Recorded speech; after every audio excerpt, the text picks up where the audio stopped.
No. Sorry, I wasn't paying attention to the screen. I had a different screen up.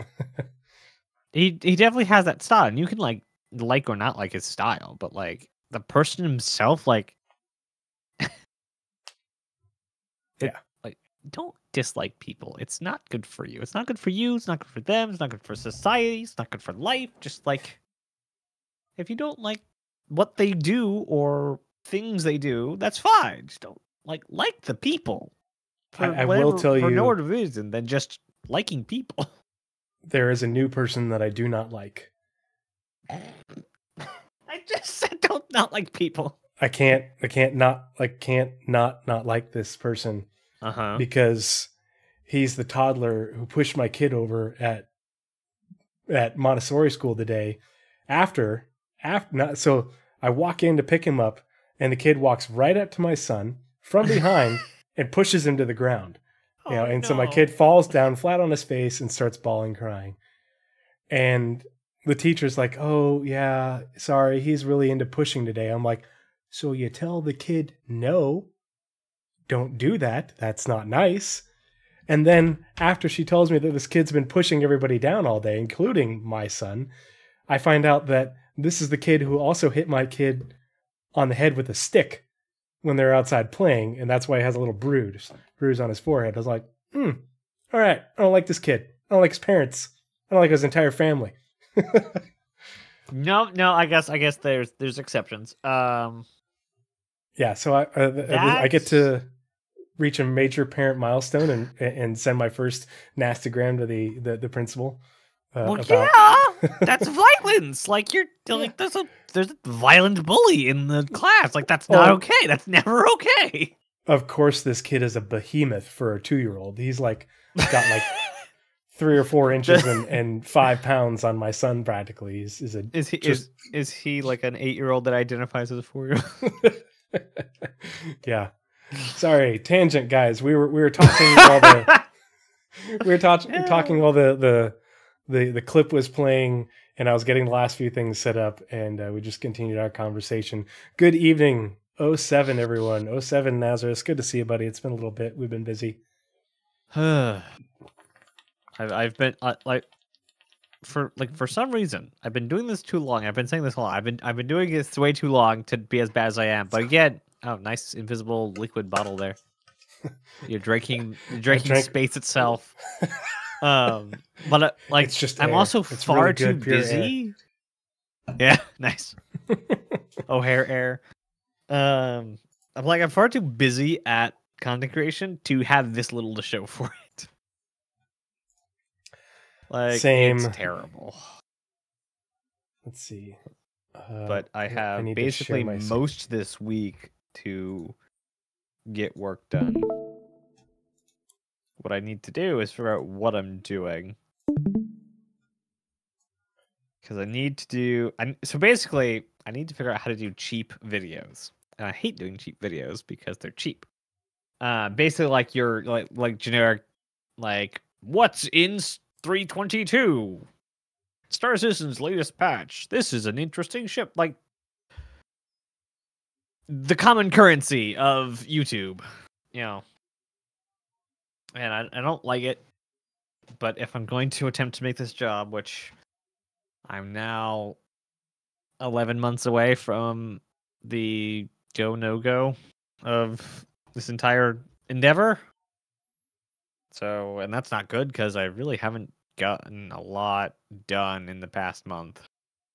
Oh, 2 months down. No, it's 10 months now because I started in October. It's going to be October. Well, I mean, as you've said, like, this time of year is your busiest time of year for your traditional work, full-time job. So yeah, I wouldn't measure it against that or like against this time period, especially because you have IAE, but after CitizenCon, the content stuff really dries up until we get basically well into Q1 for Star Citizen. So it's you're once you get out of the busy time for your real job, we'll also be having more stuff to make content on and get a better idea of where we are going forward with Star Citizen, and probably see even more of the fruits of their labors, in Q1 and such. So yeah. Not to mention, hopefully the design brief on base building. Mm-hmm. Northland Trooper, I am feeling better. I actually went for a run this afternoon to try and clear out my lungs, and that's why I probably sound a little bit hoarse. But yeah, I had a cold with the past several days, thanks to my son, sticking his burger-covered hands all over in my mouth.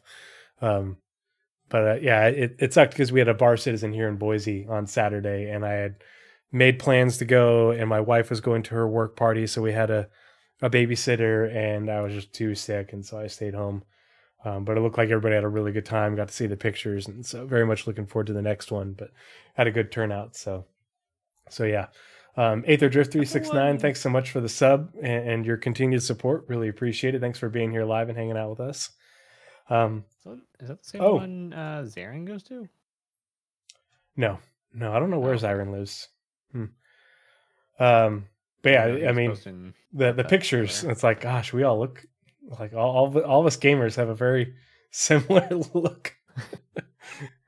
But yeah, everybody, welcome to episode 62 of the Pathfinders podcast. I am Tree0311, here with my partner in crime. Hello, I am Nazeris. And we are the Pathfinders, and we are charting the way through all the nebulous information surrounding Star Citizen, Squadron 42, and their development. And boy, is it ever nebulous. Yes. Yeah, well, and especially because we're talking about the November 15th and the November 29th Roadmap Roundups, which, I don't know if you're about to say exactly the same thing, but the roadmaps has been broken all year. Yeah. We know nothing. Yep. We've gotten updates to the release view, and we haven't gotten anything, any changes of substance to the progress tracker. And basically the progress tracker is a well that is running dry right now, but we're going to talk about why this evening after we get through the Roadmap Roundups, and then what our thoughts are for 2024 for the progress tracker. And I think it was funny, like a couple weeks ago, someone was asking about, it was on Star Citizen Live, and Jared and the roadmap do not run in the same sphere, so just don't imagine they do at all, ever. And so he he'll hype up the roadmap, and that's it. Yeah, like he knows the roadmap exists. He has no idea what state it's in because that's not his job. And if you're working at a job, the last thing you want to do is know more about your job. Then you have to, because it's your job. Like with the dev stuff, that's what he's into. He likes that. Personally, he likes that. That's like how he got into it, was like building the little racetrack before PTV racetracks existed. It's kind of his thing. But like when you're at your job and somebody asks you a question that you don't know about, like you're not going to go research that part of the company. No, it's not your job. So he doesn't know about the roadmap. But so on SCL, he's like, for when questions, go to our public roadmap. It's your first resource for all these things, except he said that on a topic that is on the roadmap, but hasn't been updated all year. And it's like, I understand you have no idea what's going on, but oh my god, it is at least it's the been release broken. view is getting updated, which is what most people look at. But for those of us who do look at the progress tracker and are interested in what's going on a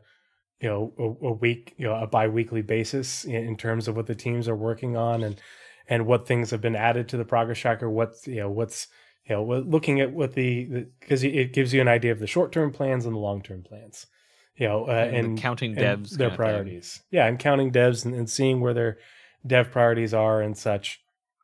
And it's not an exact science or anything, but it's interesting. That's why we do it.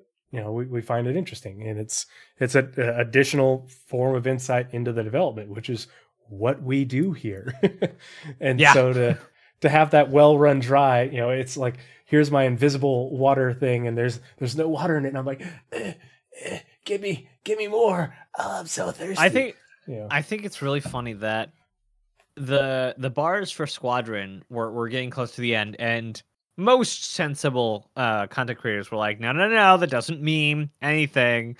And we get to the end of the bars, and Citizen kind of like, oh, by the way, that's all done. We're done. More content complete, and those bars were actually ending there.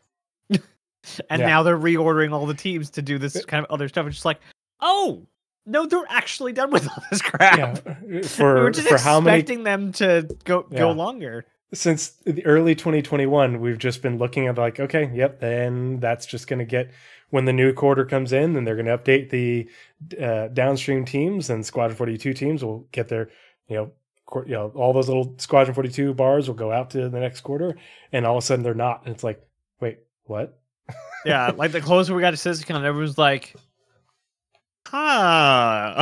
just like, I don't know what you're planning. Maybe they're like going to announce something and then extend it, or like they're going to do the thing. I got, there was I forget when I had this idea, but there was like a fear of them splitting the roadmaps again.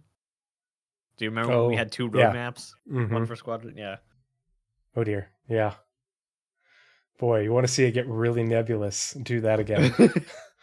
Oh gosh. And just like, we still have nothing from the Squadron roadmap. Like the new reflection map, the Idris, the Javelin, stare animations. I guess technically we have some of the gun work that they did, but like they're redoing it again, so like the new map system that was on the old roadmap. Black Intellect 07, how you doing? Glad you could join us in chat. Sorry, I wasn't paying attention to chat for a minute there. This is gonna be a very ranty episode. Just warning you guys now. Yeah, we'll look at the roadmap and the roundups and the release view, and then we're gonna take a look at a few posts within. So when Jake, obviously he posts the roadmap roundup in the comlink transmissions on the website, but then he also posts the roadmap roundup in a Spectrum post, which we don't usually look at.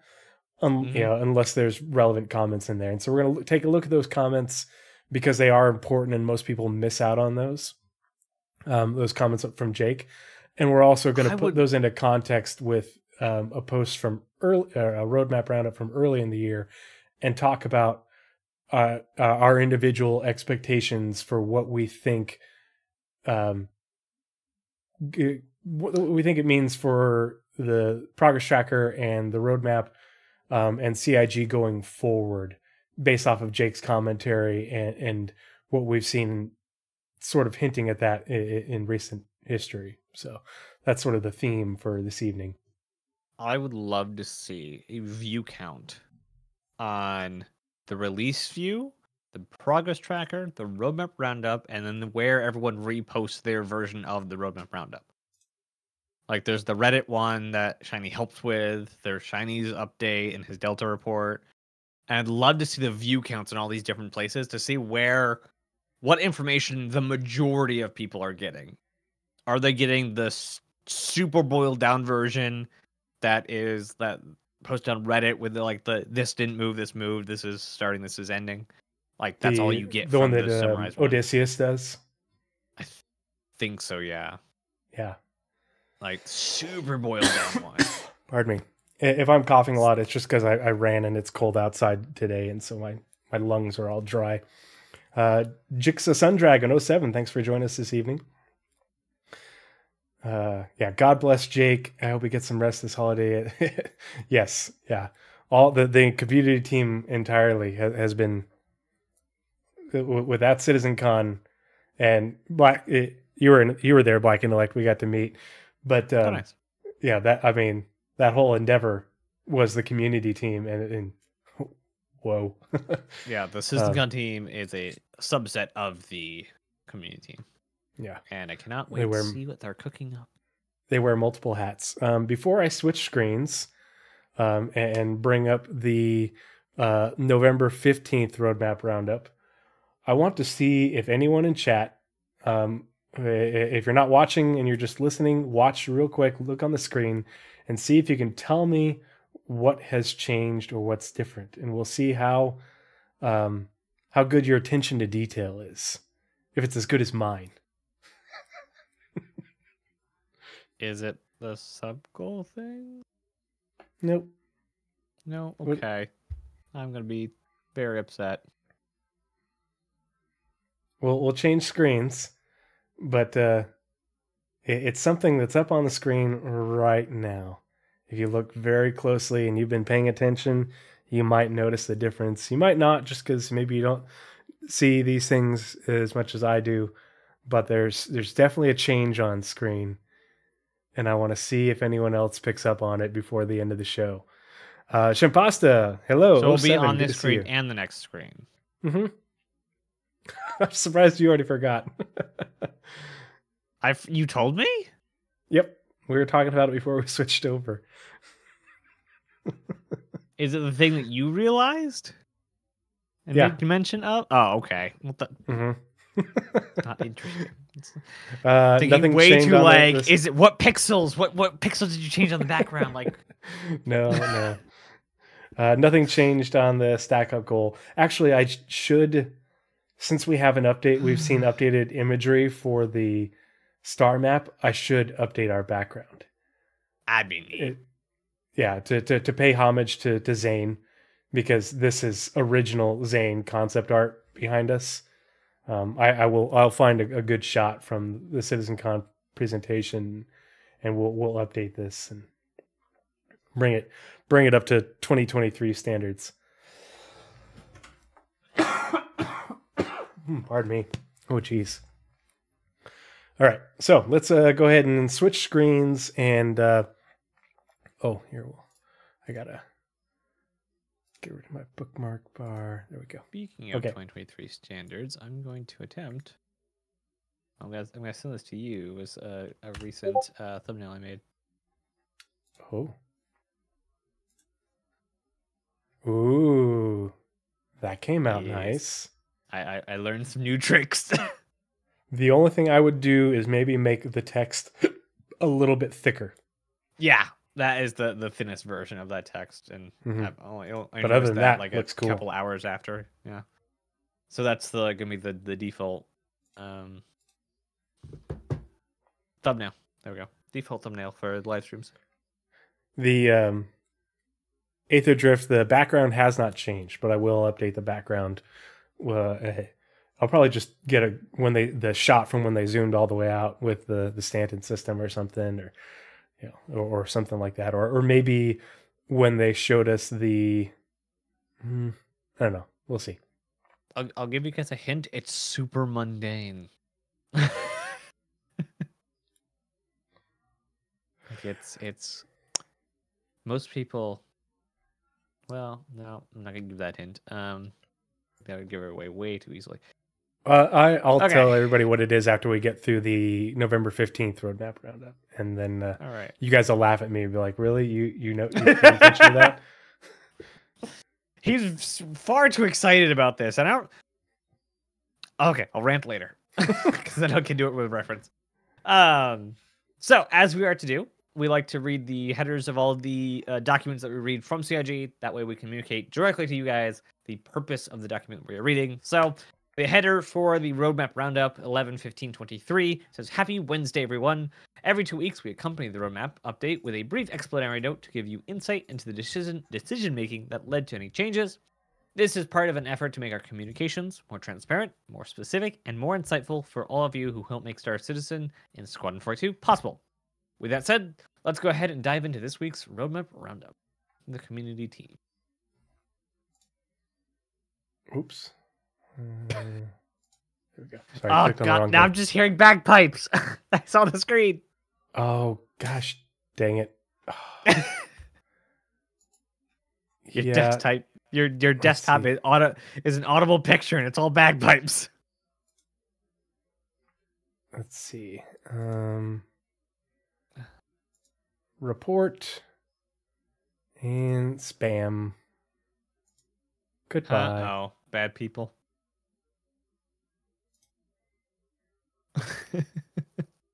It did not goodbye them. Spam bot selling views, etc. Ah, a bot! Don't you know we're all bots? There. Goodbye. As you're the Pathfinders, nothing is mundane. No, this is mundane. Don't worry, it's mundane. Let's see. Is there a way that I can? I know where's our mod? Northern Trooper. I'm probably gonna voluntold you to being a mod. I know you're here too often to not be given responsibilities. There we go. Yeah, I should delete do message. It with pasta. I should probably do it with pasta on mine, so you can catch stuff that. Who wants some noodles? All right, there we go. Sorry, had to get rid of the bot. So, I'll start with the release view, the first part. Pardon me. So, notable changes for November 15th. We're doing the 15th first, and then we'll do the 29th. Release view. The following card has passed its final review. Therefore, we are toggling its status to committed. So, it is committed. We've already seen it now that 322 is in wave 1. We've seen people using it and getting screenshots, and I'm going to show you one here. It's really cool in just a second. But the player hair update, which was really great to see at CitizenCon, updating the Star Citizen character customizer with 20 hairstyles. These are the ones they showed off during CitizenCon. 10 male, 10 female. This includes, did they denote them? I think they just said 20 hairstyles. That was there's 20 new faces that are 10 male, 10 female, and 20 new hairstyles. Let's see. This includes long hair, tied hair, and updates to existing short hairstyles. And then I forget how many there were. They said at CitizenCon there are several dozen more that are well into production. They just haven't made it through the other teams that go through and make sure they work with the helmets and hats and other things. So this is the initial 20 that were finished, and there's like 55 more for like a total of 75 hairstyles or something, that those other 55 still have to go through the rest of the pipeline but are well along it. So really cool to see. Before we move on to the next stuff, I want to highlight someone who's a part of the community, who's in my Discord, a very active member of the Discord. Let's see, where did I put it? No, I want this one. Let's bring this over. So this screenshot right here, pretty cool, huh? So that almost looks like cosplay. yeah, it looks legit. You know, the hair and then the cool. Well, and look at, like, there's this little light thing, but the hair is on top of it. The hair is below it.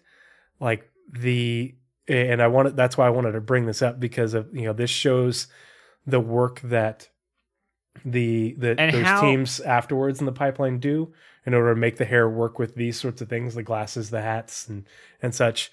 And how many like wild strands you have in the hair. Mm-hmm.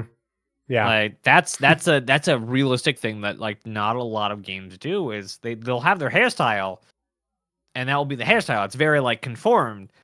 Very few hairstyles. Like I've never actually seen a production product with like you can as realistic frizzy hair. Not frizzy. Frizzy's the wrong word. I don't know but like these like single strands that go off in it's not ways. Perfectly sculpted at all times. Yeah. Exactly. And you can see with the turning of the head, you can see the movement of the hair in relation to that motion as they captured this screenshot. And so the person who submitted that screenshot is Brunnan G. Brunnan G is a member of the community. He's very active, they are very active in my Discord. I don't know their pronouns or anything, but consider them a friend. So great job, Brunnan G, with getting that awesome screenshot highlighting not only the work on the hair, but the work on the by the hair team, but also the work on the other CIG developers who are in that pipeline that make the hair work with everything, instead of just, here's the hair and everything like that, but it clips through the helmets and hats and glasses and such. They go through and they make sure that it all works with each piece of stuff that we can own and wear. I'm sure with they it. have a hair zoo. Yeah, and So obviously there's going to be things that have to get corrected, and this is the first iteration, but really cool shot. So wanted to highlight that. And then Helaton S said, "What video card do we need for this? I think my 1080 Ti is going to die finally." That's the thing about the new hair system, and the new physics system, and the new cloth system, and the new everything else system we saw at CitizenCon. Every single new tech that they announced, they said it works better and faster than the old one. Yeah. By like, what was it? Like, one of them was like a factor of 10. Yeah, everything that they're doing, the cloth sim is way more performant. But yeah, everything they're doing is way more performant, way more optimized than the legacy systems that we have. But yeah, the 1080 Ti is probably going to struggle at this point. But at the same time, as we get... I think like the 1080, or not the 4080 is only like a 50% uplift from the 1080. Like No, they it's more were than not that. very good from the 10 series, the 20 series, then 30 series, and now the 40 series is finally them getting back like a good jump in performance. Mm-hmm. It's been bad. as we get Vulkan rolling out and everything, the Vulkan should help with the optimization and things running better, but they're going to continue to push the boundaries and such. I have a 3090 and I have no issues running. I run it on 2K, but I also have a 12900 KF and 64 gigs of 54 megahertz, RAM. So, yeah, Vulkan loves AMD. And AMD does such a really good job right now. I think the next computer that I build will be an AMD build just because, but yeah. But yeah, that's the player hair update. So really cool to see that being added in 322. The other thing, that was one of the things that was specifically mentioned at CitizenCon as coming in Q4. I have a short list of things that were specifically said coming in Q4 or specifically in the end of the year patch, and that was one of them, along with the all the light coming through the clouds, that stuff, and if you've played 322, you've probably seen the fog on the planets. Yeah, the ground fog is there. All that stuff is already in. I don't know if it's going to get its own roadmap entry. If anything, this Friday, I just read about it in Twisk today, but they said that on Friday we're getting a patch watch, the first patch watch, and so we'll probably get 3 of them before the end of the year. One each, Friday, if not more. But it'll probably be in the patch watch where they highlight things that are in the new build but don't have a card necessarily on the release view. So give new lighting, but oh gosh, it looks so good. Yeah. So yeah, continue on. Nazeris, go ahead, bud. Sorry, getting distracted. With the Q4 release stuff. Yep. Stuff. Okay. So first off, we have new derelict settlements with both gameplay and social elements. These I'm super excited to see. So, shameless plug. I will be doing tomorrow's stream will be all about diving into 322, and that will be one of the big highlights because they're less, as far as we saw at CitizenCon, they're less retrieval op box mission types, and they're actually like destinations, or like kind of like mini landing zones. Mm-hmm. With more gameplay. And it says spread throughout the Stanton wilderness using the Rastar tool. So yeah, with both gameplay and social elements. Yeah, so that'll be interesting to see what the social part what the narrative team entails. Mm-hmm. I really want to see what the narrative team is doing with mission givers, and like, can they like make mission givers go as fast as Planet Tech team? Yeah. Or are they going to be like more scaled back and specific? And this is one of the things that's confusing to me, and I really just need to make a Spectrum post about it and see if I can get Jake to bring it up on my behalf. But so these are derelict settlements placed using the Rastar tool. And that's one of the things that's been confusing, because Naz and I have both we've covered the Rastar tool and the procedural locations tool in detail. And so getting some clarification on what's the state of the procedural locations tool, what things are procedural locations tool, what things are Rastar tool, because I also talked about the new Crusader platforms are via the Rastar tool. But then we did the Pyro preview. We saw the new stations. We've seen stations being built using the procedural locations tool and many of the hooks that it has for other I wonder software like Houdini and such. So I know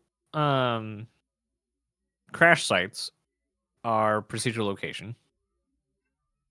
I wonder if there's a way that the reason it's getting kind of lost in translation is there might be a way that they're also using both on some. That there are ways to mark up a raster built outpost for the procedural location tool to have an effect. Yeah. And so that nice to get no one says these things because it's, it's known in office, so they don't know that we don't know. So it kind of just gets lost in translation. So yeah, that would be, you should definitely do that. Make a Spectrum post. Well, and we've had like verbal stuff, or not verbal, like written stuff about the procedural locations tool, but I feel like the Rastar has gotten a lot more coverage and reporting in the last year in comparison. Because last year, like when we covered, we did our segments on Rastar and the procedural locations tool, and we went through like the monthly reports for the whole year and then some, chronologically looking at the development of each tool. And and then after that, we've continued to hear more about Rastar and what they're using Rastar for, but we haven't heard anything about what they're doing with the procedural locations tool. And originally the procedural locations tool was underground facilities, space stations, and caves, as well as derelicts, and not derelict settlements, but derelicts in terms of like the crashed or destroyed ships, whether it is in space or on the planet. And so not when you think of the like the named ones with the with the reclaimer, I can never remember. Ghost Hollow and what's the other one? Whistler's Crypt. Whistler's Crypt, yeah. Not those ones. I don't.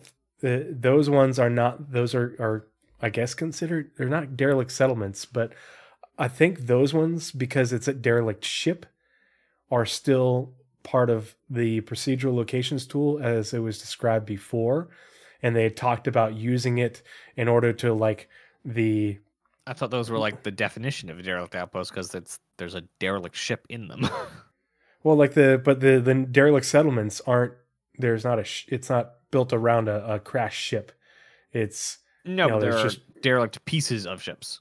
There are some, but it's mostly like derelict pieces of, what used to be some sort of settlement or outpost. So it'd be interesting to see like if there are dividing lines, or like if you talked about if there is a lot of cross-mogenation going on. Yeah. And Jinx was asking, any idea when loaner ships will go away? When the ship that they're a loaner for comes out is when the loaner ships go away. But if you're expecting the loaner system to go away, like somebody said, Northern Trooper, probably never. Like that, it seems like a simple kind of band-aid over ships aren't out yet. Give you a smattering of ships that there will be fewer and fewer loaner ships as fewer and fewer concepts come out. Yeah, it'll never go away, but it might end up being unused in the future. Yeah, if that makes sense. Yeah, like we only got one concept ship for IAE. Oh dang. Well, okay, only one published concept ship. Yeah, and those Orange Room pictures have a lot more in store. But then we got a concept for Citizen Con. There's 2 concepts, and what was the we got a concept at Invictus Launch Week, didn't we? Probably. What was Invictus Launch Week?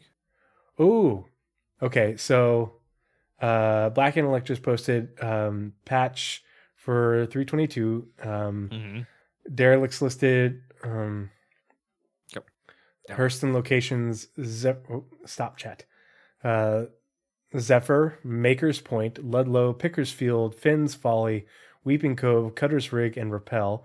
Microtech is Frostbite, Razor's Edge, Bloodshot Ridge, Harper's Point, Astor's Clearing, Moreland Hills, Cutter's Rig, and Rappel Dunborough. Huh, there's 2 names for Rappel. Interesting.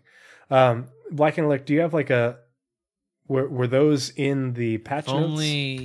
Because that was going to be my question, because they earlier this year is when they mentioned, like back in June, when they mentioned 15 new derelict settlements. Yeah, I hope you're not posting leaks, because CIG people frequent this place and they don't. No, it's wave 1, so it's not a leak anymore. If it's data mine, it's still considered. Is there any possible? But it's wave 1. It's open, or anybody can see the patch. It's not like the Evo ones or anything. No, but it's still removing facets of the game. Okay. Well, so we know the names. We know where they're at. I kind of wish that they had some on the moons, but at least that's a bunch. That's a lot more locations. 15 new locations. Like, sweet. So yeah, very cool. Looking forward to visiting those. I might be able to make time to get on tomorrow and take a look at it, but I'll definitely have some time this week to start checking out 322.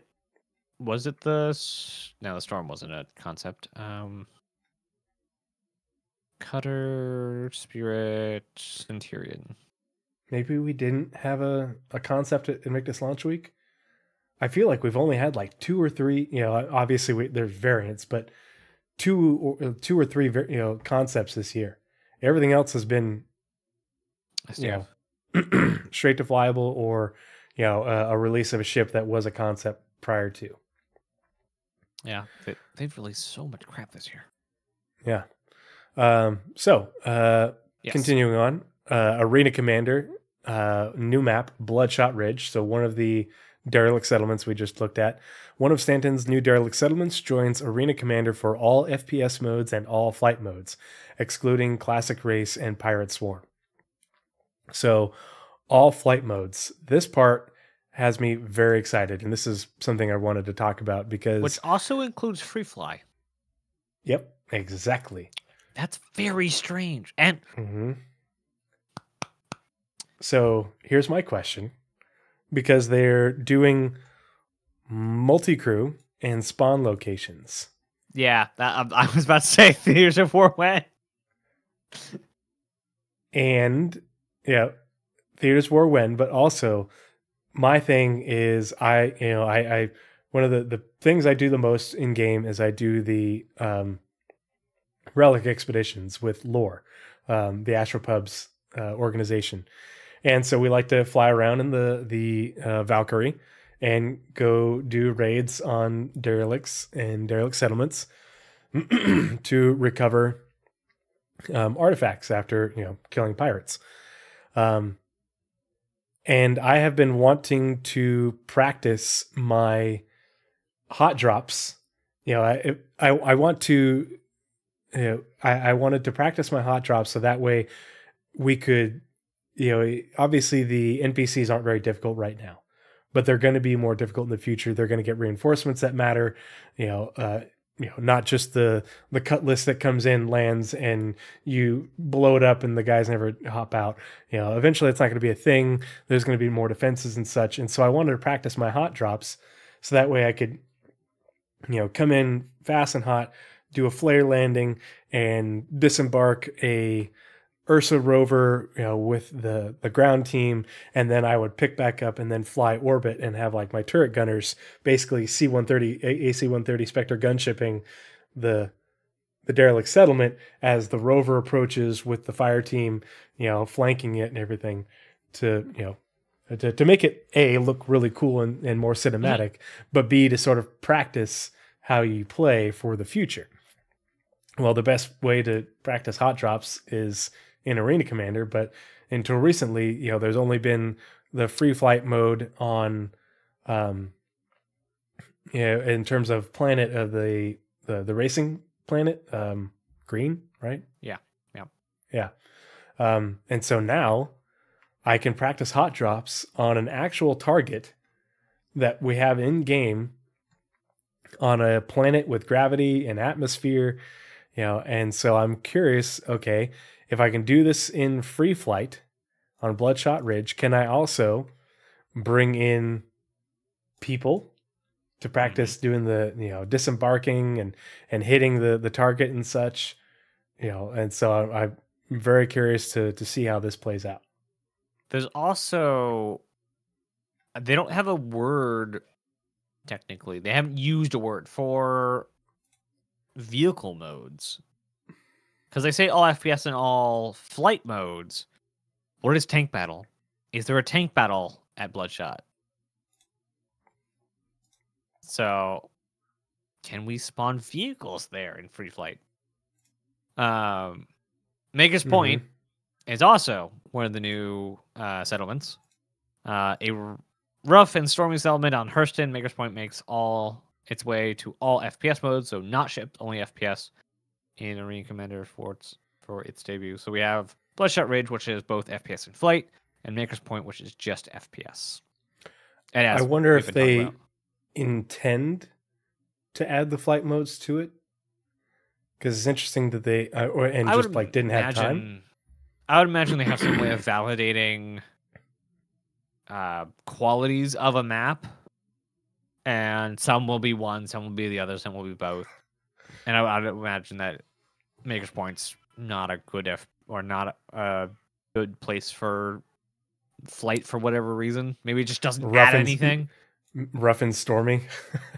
Yeah, the visibility here is too bad. People are just going to crash. I mean, North End Trooper, maybe spicy it has nothing drop to do over hot drop. Maybe it has nothing to do. Like, why isn't the Good Doctor a flight mode? Yeah, also true. So there's got to be some validation of why Bloodshot Ridge is a flight map.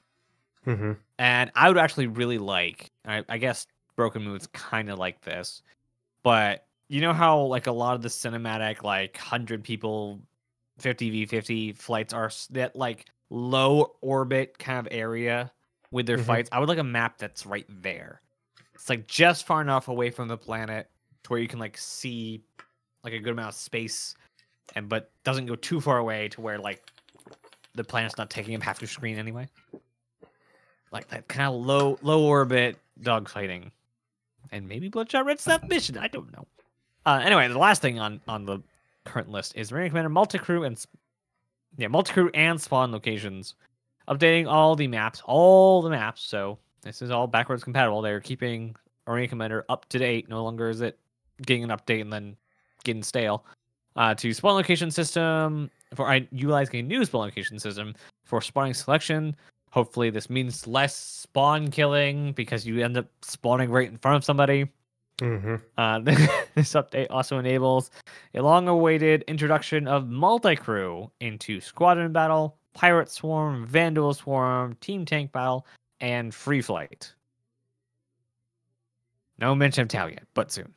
I imagine soon. Yeah. They have said like if they don't get Tau exactly, we are going to get all the features of Tau. Yeah. Well, and they've said in the monthly reports and several times this year that they're developing this, which will eventually be used in theaters of war, like the spawn locations and such. Spawn location was a big one, yeah. Yeah, the different pieces of tech that are utilized. Yeah. People have been, since Arena Commander started, and more so since Star Marine released, people have been dying and begging for an NPC FPS battle. Like, and I'm one of those people, like, I would love to be able to hone my skills a bit on not running gun like arcade modes, but more of a like tactician, like the bunker, not bunker, the hangar mission in the Pyro Playground. It was much more, you know, learn your environment and go in slowly so you don't die, and less run around a map that was designed to be a run and gun map, basically just run around and fire and then die and then come back. I would love to see modes that were much more, you have like 2 to 3 lives and then you never respawn, like that's it. Like we need NPC kind of stuff in Arena Commander or Starmate, whatever. I guess it's all Arena Commander now. But also, like, one of the purposes of Theaters of War is to figure out that balance between a ship, a vehicle, and an FPS guy. Like, is the, what's it called? The Artemis missiles too good against a vehicle? Are they too good against a Aurora or Anvil? No, Arrow. There we go. Like, how hard is do we need another type of thing on vehicles or ships to be better at fighting off infantry? Like, they have no idea. They probably have some idea. There's far more opportunity to get that data in a repeatable arena type game mode than there is in the PU, because the amount of time and obviously currently it takes longer to do all this setup stuff in the PU. It's going to get better, but even so, just, it's going to, even with things like freight elevators and such, the doing these things in the PU is always going to take more time. It's going to take more effort, and there's the consequence of it. And so people will not play the same as they will in Arena Commander, and so the CIG can't get the data that the data that they want, the volume that they need it in order to properly balance things like weapons and vehicle speeds and such. And so that has been the idea for Arena, and I'm always going to say Arena Commander and Star Marine and Theaters of War just because it's easier for me to differentiate in my head what they are. But that's so. And Firesprite was not heading up.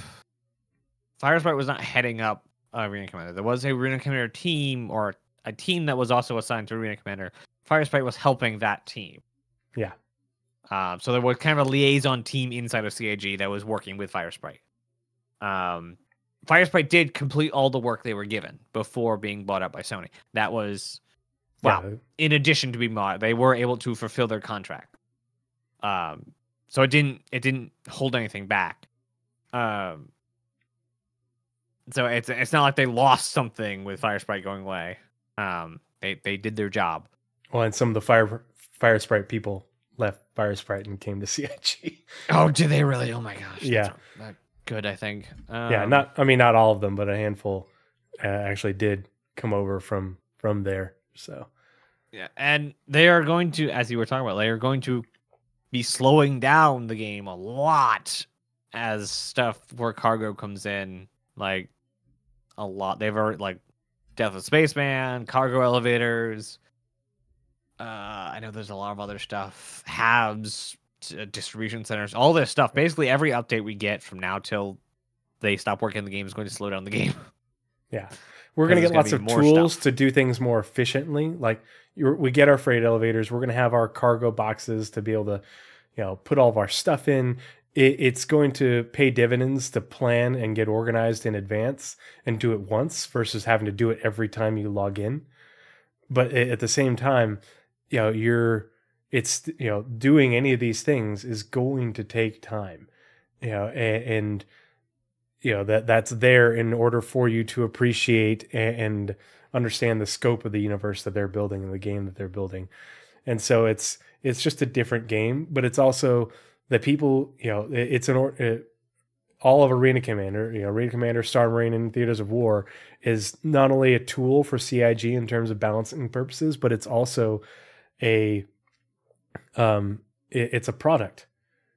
And the people, there are plenty of people out there in the video, PC video, and not just PC, but the video game market who will play those game modes, who won't play the PU because they're not interested in the MMO and, the sim aspect or anything like that. They want to, play Call of Duty in space or Battlefield in space, or War Thunder in space. That would and they'll be play that. an amazing game. Did you ever play Star Wars Battlefront? Oh yeah, yeah. Okay. Remember the space battles where you were able to dogfight and then land on the other person's ship and go and take out systems on the. That is easy for CIG to do because it's basically Star Citizen already. Once we get cap ships in, they definitely need a space battlefront mode. Yeah, well, and they've talked about when Theaters of War, back in the early days of Theaters of War, I mean, it's still early days because we don't have it yet, but the early days of shortly after it being mentioned, and there's one of the Q&As, one of the scenarios they talked about was a boarding action on an Idris, or other capital ship, and so that's something that they've always wanted to do and are planning on doing, So yeah. That is it for the November 15th Roadmap Roundup. We're not going to take a look at the progress tracker and the Shiny Tracker just because it doesn't work. There's a whole bunch of stuff that's broken on it right now. That little fires that Jake is having to put out with things that accidentally got deleted and having to re-add them. And so it's impossible to make sense of anything on it right now. And there's a lot of things that are, in terms of just running out on the progress tracker in terms of the scheduled development time. And so we'll take a look at the progress tracker when the changes have been made in the new year. And there's nothing to be gleaned from it right now. Brennan G just gifted a tier 1 sub to MWalker300. Thank you so much for gifting that sub, Brennan G. I don't know if you were here for it when I showed off your screenshot that was in This Week in Star Citizen on stream. But the really great shot showing off the hair. Your hair looks beautiful. And on that note, the thing that is different that's on screen, Nazeris got a haircut, everyone. Apparently. See, told you it was mundane. It's a big deal. Take off your headphones for a second and just give us a little turn like they did on CIG. Turn your head. Do this. See? Look at how much shorter it is on the sides. And on top too. Eh? Huh? Can't hear you. What? See? Nazeris has new hair for 322. It's still in wave 1, but still hilarious. I always give Naz a hard time because he'll in the middle of the show he'll just do this and he'll run his fingers through it and I'm like, you. I do, because I love my hair. It's nice. Yeah. Okay, but there's a lot less of you to run through it now. Yeah, I gotta be patient. Wait for it to come back. So back in my former years, I never really had self-worth at all. Until one day I decided, hey, I need to get some self-worth or I'm gonna end up dead in a ditch somewhere. And so I decided I need to pick something that I was going to force myself to feel okay about, feel positive about myself. And I had already had people really like my hair. So I said, okay, my hair. I'm going to decide that I like my hair. And so my hair was the jumping off point for me getting self-worth at all. And so I really like my hair. And it's a just slight bit shorter than I would actually like it. Because it doesn't really do a whole lot of stuff that I want it to in the front right now. So in about a month or so, it'll be much better. But yeah, after I got my hair cut, the headphones actually hit my head now. It felt like I was doing this the entire time before. So. Well, and a lot of times before when your hair was longer, if you were leaning close, you could hear me from his headphones getting picked up by his mic because he had so much hair and his headphones were out here. Yeah. He does, Danger Hobo, he is probably a very slow swimmer. A little bit faster now, but he's probably got a lot of drag unless he wears one of those hair cap things. That's something I don't have to worry about. It's why I'm basically just a giant dolphin in the water. Where are you reading? What? in chat. Where? Danger Hobo said, think of how much slower he swims, though. Okay. Couldn't find it. Hair speedo. I don't like water. I don't like any form of okay. Even I don't have it currently, but the water bottle that I have, it's always flavored water. I don't like water. I don't like showers. I don't like baths. I don't like the ocean. I don't like, well, rivers are kind of an exception, but I don't like getting near them. Like, I don't like water. It's not like phobia or anything. I just don't like it. I like the physics of it. I like the physical properties of water. And I like that I have to, like, I get to stay alive, but like I don't like water. I don't like nothing taste, against CIG's water boy. Yeah, absolutely nothing against that. We're not going to talk about it today, but I'll go on a short rant again. But I think it was him. It might have been him or someone else on the River team that replied to somebody on Spectrum that basically had a TED talk about the physics of water and the rocks nearby and all that. Geology and the guy's like, yeah, we understand that is a problem. We don't like it either. That will be in the next version. Thank you very much. We'll be referring to this internally. Yeah, it's a really good post and a really good reply. I enjoyed reading that. And like the physics of like how the water is supposed to shave off the not coast of it, but the bank of the river and into the cliff and the rock distribution, and they're making a whole new rock distribution system. I love CIG so much. Did Naz drink Hurston water? Hurston doesn't have water. It only has radioactive waste in fluid form. Yeah, it's toxic soup is what it is. So you just throw some noodles in. So for the November 15th Roadmap Roundup, here's the post on Spectrum.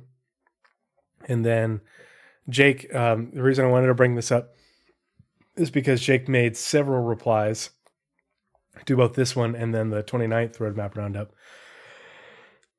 I thought it was kind of funny that a lot of the replies are, yes, it's on the release view. It's on the release view. Look at the release view. But so one thing that was mentioned, someone said, hey, Jake, can you please tell us what's up with the replication layer split?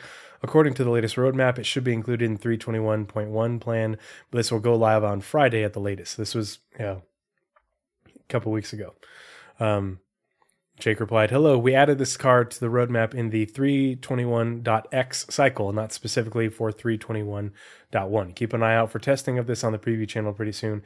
And there's been two test runs of the replication layer on 321. You did not send me that link. I did too. I totally did. All of them. I opened all of them.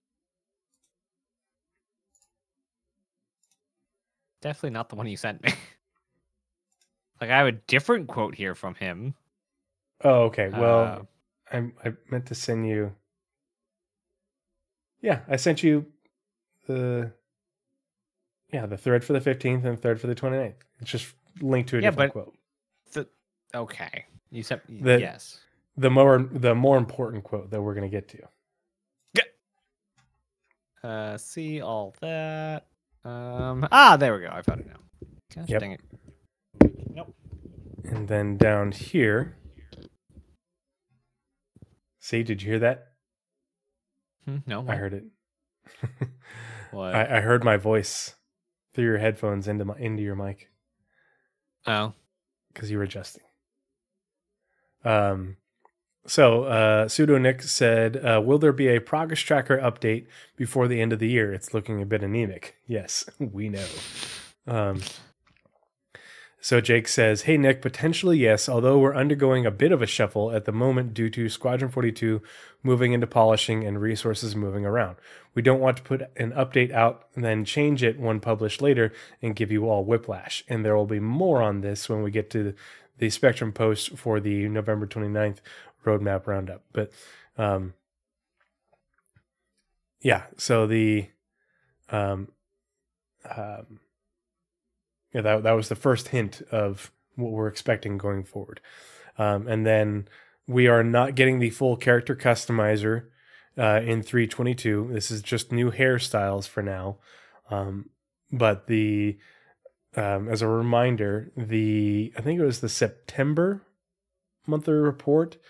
The online services team is already had already started the work in order to make it so that way the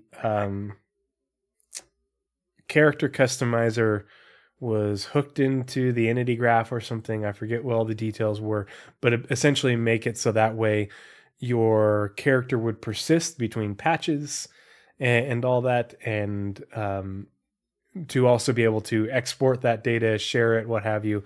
The feature set that they're talking about for the character customizer at CitizenCon. So in order to give it all the functionality that they need for the PU, not just for Squadron, they had to do, the online services team had to get started on some work for that. And so soon TM, but they are working on it. The work has already started. Yeah. Along with most of the stuff we saw at CitizenCon, probably sometime next year. That was it for this one. So let's take a look at the November 29th Roadmap Roundup. And then after we get through this one, we'll look at the Spectrum post and some of the comments on there and put them in a little bit of context. All right. So November 29th, 2023, 2 p.m. Dun dun. No. So again, second header. Happy Wednesday, everyone. Wow, we're going through Wednesdays just like that. Every 2 weeks, we accompany the roadmap update with a brief explanatory note to give you insight into the decision-making that led to any changes. This is part of an effort to make our communications more transparent, more specific, and more insightful for all of you who helped make Star Citizen and Squadron 42 possible. With that said, let's go ahead and dive into this week's Roadmap Roundup, the CIG community team. So, real quick, all the stuff that was progress tracker last week is now released to you this week. Wait. Oh, okay. And then we got the Sulin. I don't think there's anything. Yeah, I think it's just all the stuff, all the Rank Commander stuff and the Daily settlements just kind of copied straight over from the last one to this one. And then we got the Gatek Sulin, building, implementing, balancing the Gatek starship. The Sulin as a game ready vehicle. It was a straight flyable alien ship that really looks like it should be more maneuverable than it is. And that was the same thing added to Progress Tracker. So there's almost nothing changed. Yeah. The things that were added to the release view were then in 2 weeks committed. And then all they did was add the Sulian and then reveal it on the Progress Tracker. And so currently, the only... And actually, here, I want this. So we want deliverables. So currently, I'm going to show you, there's only one unannounced ship in production, which is crazy. Well, yeah, but in current production, the things that are scheduled out through the end of the year, because we have that much, but there's... In previous years, in 2021, 2022, you'd see multiple unannounced vehicles in production. Not all these are vehicles. Some of these are, features and content and such. But, there's far fewer unannounced vehicles because people have said for years, hey, we want more straight to flyables, fewer new concept ships. We want you to work on the backlog. And they're doing that. That's the crazy thing. Is they're actually doing it because we only have, and so we have vehicle concept art, and there's a little narrative sprint on an unannounced vehicle. None of I don't think any more of these are vehicles. I think these are all features and stuff. And then the Twitter account says that the R Astra is RSI's premier flagship mining ship. Yeah. Oof. Yep. They're just like, ah. Yeah. I looked at the comments too, like, wait, what happened? Is that supposed to be Ryan? It looks like whatever vehicle this was down here at the bottom that was, had a short sprint from the EU vehicle content team is no longer in production because it only went to June. This is going to be the Cutter expedition 100%. Because the Montreal, when this particular unannounced vehicle was added to the progress tracker with Montreal working on it, they also told us that the Montreal vehicle content team, the new vehicle team, was working on two new variants of an existing ship. The first one has already been revealed and is the Cutter Scout. This is the other one that, it's unannounced still, but they basically showed the blurry image at CitizenCon. We've seen the leaks. When this will be released, we don't know. We don't know if this work has continued up into this point because the progress tracker is not getting updated.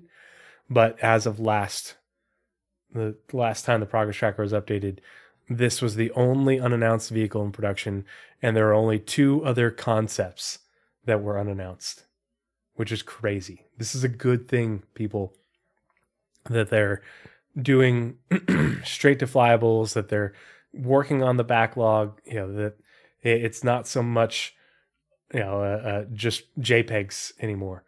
And this is great because we've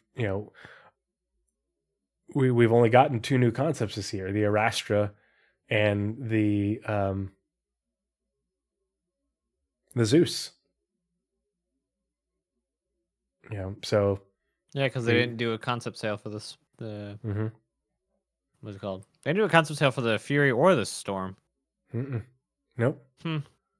So, but we heard about them for so long. Yeah. CIG. Now where's our Fury bomber? Yeah, putting their money where their mouth is. At least the vehicle content team. Yeah. And so I think that this is praiseworthy. I think this is a good thing. As much as we all like new ships and everything, I think it's a much better trend to see ships being released straight to flyable and having fewer new concepts, and at least the ships that are new concepts, like the Zeus. Let's see. So somebody brought up the VGA already in production, Squadron 42 being there. So I go to their site. Apparently, what the hottest new venue is for for artists, and where the VMA is going. Fortnite. The VMA is going to be in Fortnite. What? Like I kind of want to see it. The Video Game Awards is going to be in Fortnite. It's going to be in the game. Yes, in the game. Just like what is it? The other guy and was it Ariana Grande also did a concert in Fortnite. It's a thing. Marshmallow also did one. Yeah, it's a thing. Fortnite is a event venue now. It's great. I think it's awesome, and I think like eat your heart out, Meta, for trying to make a metaverse and changing your name, and then freaking Fortnite's over here like literally having events being held, and then like the nerd in the corner is VR chat like actually building a metaverse with like no one taking any note. It's hilarious. But yes, Star Citizen / Squadron 42, mostly Squadron 42, supposedly supposed to be at VMA. Or it's VGA Game Award. Video Game VGA. Awards. VMA is Video Music Awards. Oh, see, I'm bad. Yeah, the Game Awards. Or yeah. When I thought you said VMA, and I thought you said CMA, which is the Country Music Awards. And I was like, yeah, I'm just all bad at acronyms today. Taylor Swift is going to be a character in Fortnite. Isn't she already? Everyone else is. Yeah. They just announced some weird crossover that they're doing that I didn't understand at all. But yeah, they're gonna be there. I don't know what category. That's what I was looking at. I was trying to look up what category they're supposed to be in. View all categories. Thank you. Oh my God, there's a lot of categories. Best adaptation. Well, that's not it. Best esports. That's not it. A lot of esports categories. Content creator of the year. It's Tree. Oh God, no. Multiplayer. Where's the most anticipated game? Because I assume that's where it would be. Seeing how it's not allowed to be in any of the other categories if it's not out yet. Oh, what's my most anticipated game? Is that Northern Trooper? Is that what you're asking? Most anticipated game, or? It's not in there. That's Final Fantasy, Hades 2, which is going to get a lot of people's vote. Outlaws is in there. Star Wars Outlaws? I would never give a normal sequel a most anticipated. So Final Fantasy, Like a Dragon, and Tekken would never get my vote as most anticipated because they're sequels to a long franchise. Star Wars Outlaws is Ubisoft, but Homeworld 3. 20 years later. That's my most anticipated game because it's it's coming in. I mean, for next year, and I'm a huge. I mean, obviously a huge space fan, but huge Homeworld fan. And I played OG Homeworld in 99, 2000, whatever it was, and Homeworld 2 in 2003. And, here we are 20 years later, and they're finally coming out with Homeworld 3, and I'm so stoked for it. I bought the collector's edition. So, with the models and everything, they're going to go up on my shelves. I'm super stoked about it. Actually, since I finally got it done. My most anticipated wouldn't even be a game that's announced yet, but a game that they've been talking about. I mean, if we're just talking next year, that's what Yeah. My most anticipated game, basically I have Star Citizen. Basically, that's basically all I do, and Minecraft. But Space Engineers 2 is hands down most anticipated game right now. I view Star Citizen and Squadron 4-2 as an already done deal. I'm not waiting for them as I'm not anticipating them just as much as I already own it. It's already a thing. I'm just kind of waiting to play it. Mm-hmm. So it doesn't get the anticipation category for me. But Space Engineers 2 is not even announced yet. But they've been talking about the tech they're working on. What are you attempting to show us? So I finally got them built. My shelves. Shelves? Oh, neat. Yep. Very neat. Yeah. So that's Schedule 40 steel pipe. And there you can see the bottom two. There's a third box up there. And so I know Jigsaw and who is the other person? Danger Hobo are both former Marines. And so those are, I took the front and the tops, I took the front off, the front piece of wood, but those are 81 millimeter mortar crates. Oh, neat. Yeah. And so for storage of 81 millimeter mortars, and from Vietnam. The dates on those boxes are from 1970. I've had those boxes since 2007 and haven't known what to do with them, and just been carting them around with me my entire life. And finally I was like, you know what, I'm going to make cool display shelves out of these. And I'm not going to move my camera around. But so I took the front face off of them. There's going to be another one that goes right there behind my monitor and up. That one's where I'm going to put some of my SC stuff, but I have them up on here for now. And what I'm doing is I'm buying model spaceships for my favorite IPs and putting them up there, and I'm going to get little LED lights to show them off. And so I'll show you what I have so far. I have... You should really clean your room. All your toys all over the floor. Yes. Yeah. I've got Battlestar Galactica. Ooh. I have the Normandy SR2. Ah.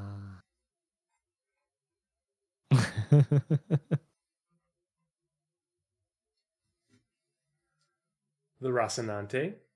Nice. Do I even? Yeah, mine's not out currently. Where did I have a Firefly somewhere. This is the diecast RSI Constellation. Nice. They only made 2,000 of these. Ooh, nice. And then, of course, I've got this little guy. Ordered this guy at CitizenCon. Come on. And then Get off the Victura painted this up, has given them out to some content creators, but had sent me this. So that's up there. So what is OTK? And so I have plans to, obviously I'm going to get a Firefly. There's a model of the UNSC Infinity that I want. I'm trying to basically just get big ships. I'm not a huge fan of fighters. Fighters aren't my thing. So I'm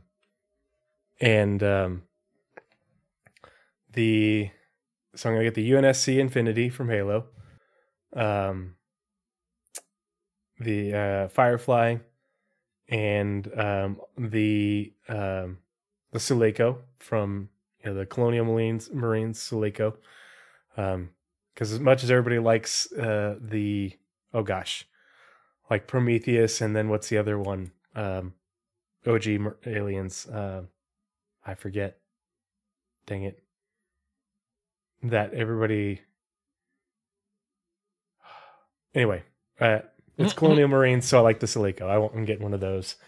The Nostromo. Yep. Which is OG, and I like the Nostromo, but I'm a Marine. I love Space Marines, so I'm getting the Sulaco model. Oh, and if I were to get, and I do eventually want to get more ships. I currently have a Lego Mini Millennium Falcon. I have the 3D printed, not finished MSR, and I have a little 3-inch model of the Serenity. I definitely want a Viper from Battlestar. Yep. Oh, and the top shelf is going to be Star Wars, and so I have the Lego Tantive 4 and a Lego AT-ST that's going to go up on the top shelf. But the Star Citizen stuff's going to go right there in front of me. So yeah. Nice. Yeah, I don't know what other ships I'd have. There's not a lot of ships that I like that much that have them in a physical form. Mm-hmm. Yeah, they're hard to come by. The UNSC Infinity that I want is 9 inches, and they only did a limited production run, and they cost a couple $100. If you buy them off of eBay, but I'm bound and determined to get one. The good thing is the Sulaco is still in production, and so that's fairly affordable to get. I don't know what I'd have.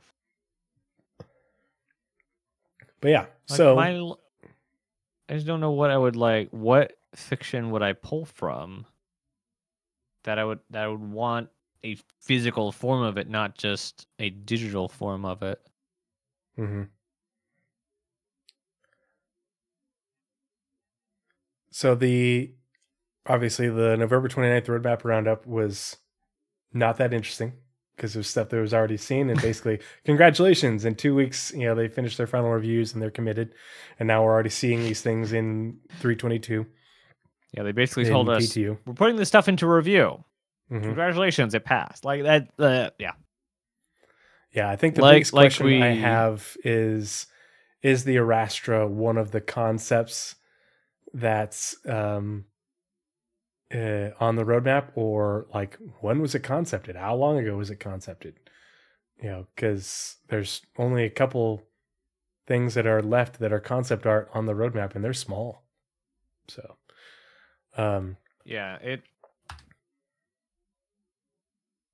I forget where they said the Arastra, who's doing it, because it's not in the pipeline for the people who are it's the not Polaris people, and it's not currently the Polaris people, and not currently the people who will be doing the Zeus for CitizenCon next year. So either it's a third RSI team, or it is going to sit there for all year. I think it's gonna sit. I don't know. I guess they are focusing on salvage right now, but like and after like specifically saying minor Polaris, Galaxy, Perseus, I don't think they're gonna change that order after basically stating that. But also the Zeus is going to be done before CitizenCon. Well, and the Zeus is in production with the Montreal team. Right. Yeah. So either there's going to be a third team doing an RSI ship, or it's going to sit. But I don't think it's going to sit because they've been hammering the mining gameplay so hard. Like, it makes sense to continue trying to evolve it, and you have 2 ships till they're done with the verticality of the entire profession. You have the Arastra and the Orion. Yeah. So like I don't think they should slow down on it by any means. Yeah. We still have to wait for refineries. So Jixta Sun Dragon says, does Polaris show end of project in December 2023? The progress tracker stops here at the end of December. We haven't got any additional stuff on the progress tracker added beyond December of 2023. That's nothing that's on the progress tracker right now can give you any sort of insight as to when it will be done. The Polaris, they said, that was one of the ships that they said at CitizenCon that will be done in the next 12 months. So Invictus Launch Week is probably what they're shooting for. Because that would be just over a year and some change. Yeah, it means nothing right now. That's still insane to like just to start assuming. Yeah, the Polaris is going to be released. Mm-hmm. That is when the progress tracker is up to date, it can give you a good indication, if you know how to read it and what to look for, of where things are in development if you put it into context with what's said in the monthly reports. That's the only way. But the end of a bar on the progress tracker does not indicate when that work will be completed. It just shows the end of the current scheduled work. And right now there's work going on that isn't even scheduled, just because the progress tracker isn't getting updated until they get more information. And that's what we're going to talk about here in a second. So a ship I would buy. Oh, yeah? What one? The Star Trek Runabout. Yeah, the Captain's Runabout. Love the Runabout. Yeah, that would probably be one of... See, and that's because so many Star Trek ships, like all of Starfleet shares so much similar design aesthetic, it doesn't make them look unique enough to me. And so I'm like, as much as I'm a Trekkie, there's nothing too original about the individual, Enterprise this, Voyager that. I would get a Voyager model, but like, okay, sweet, nacelles and a saucer, nacelles and a saucer. I'm not gonna be upset. It doesn't have as much individuality for me as like the Serenity does. The Serenity is unique. Well, that's a single hero ship of a single series that lasted one season. Star Trek has been going on since it's had many, many, many seasons. So you have to have a hero ship for each season. Yeah. And I think the hero ship that I might get would be the Voyager, just because it's the most visually distinct. Or DS9.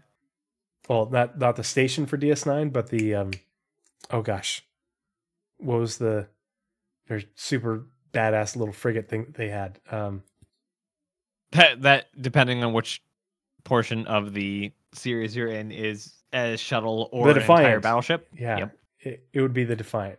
Because the other thing is I I like the ship that isn't necessarily the one that immediately comes to mind. Other than the Serenity, like I grabbed Galactica just because like I don't like fighters and it's a capital ship, but people think of Prometheus and Nostromo when they think aliens. They don't necessarily think of the Sulaco. I want the UNSC Infinity and not the Pillar of Autumn or the dang dropship, the Pelican. What else did I obviously the Normandy, but there's only one real ship that you really have any interest in, or any experience with in Mass Effect, and it's always going to be the Normandy. But that's I go for the ships that they play a significant part in the universe, but aren't the one that immediately comes to mind as like the main sort of first ship that comes to mind from the IP. Cool. Yep.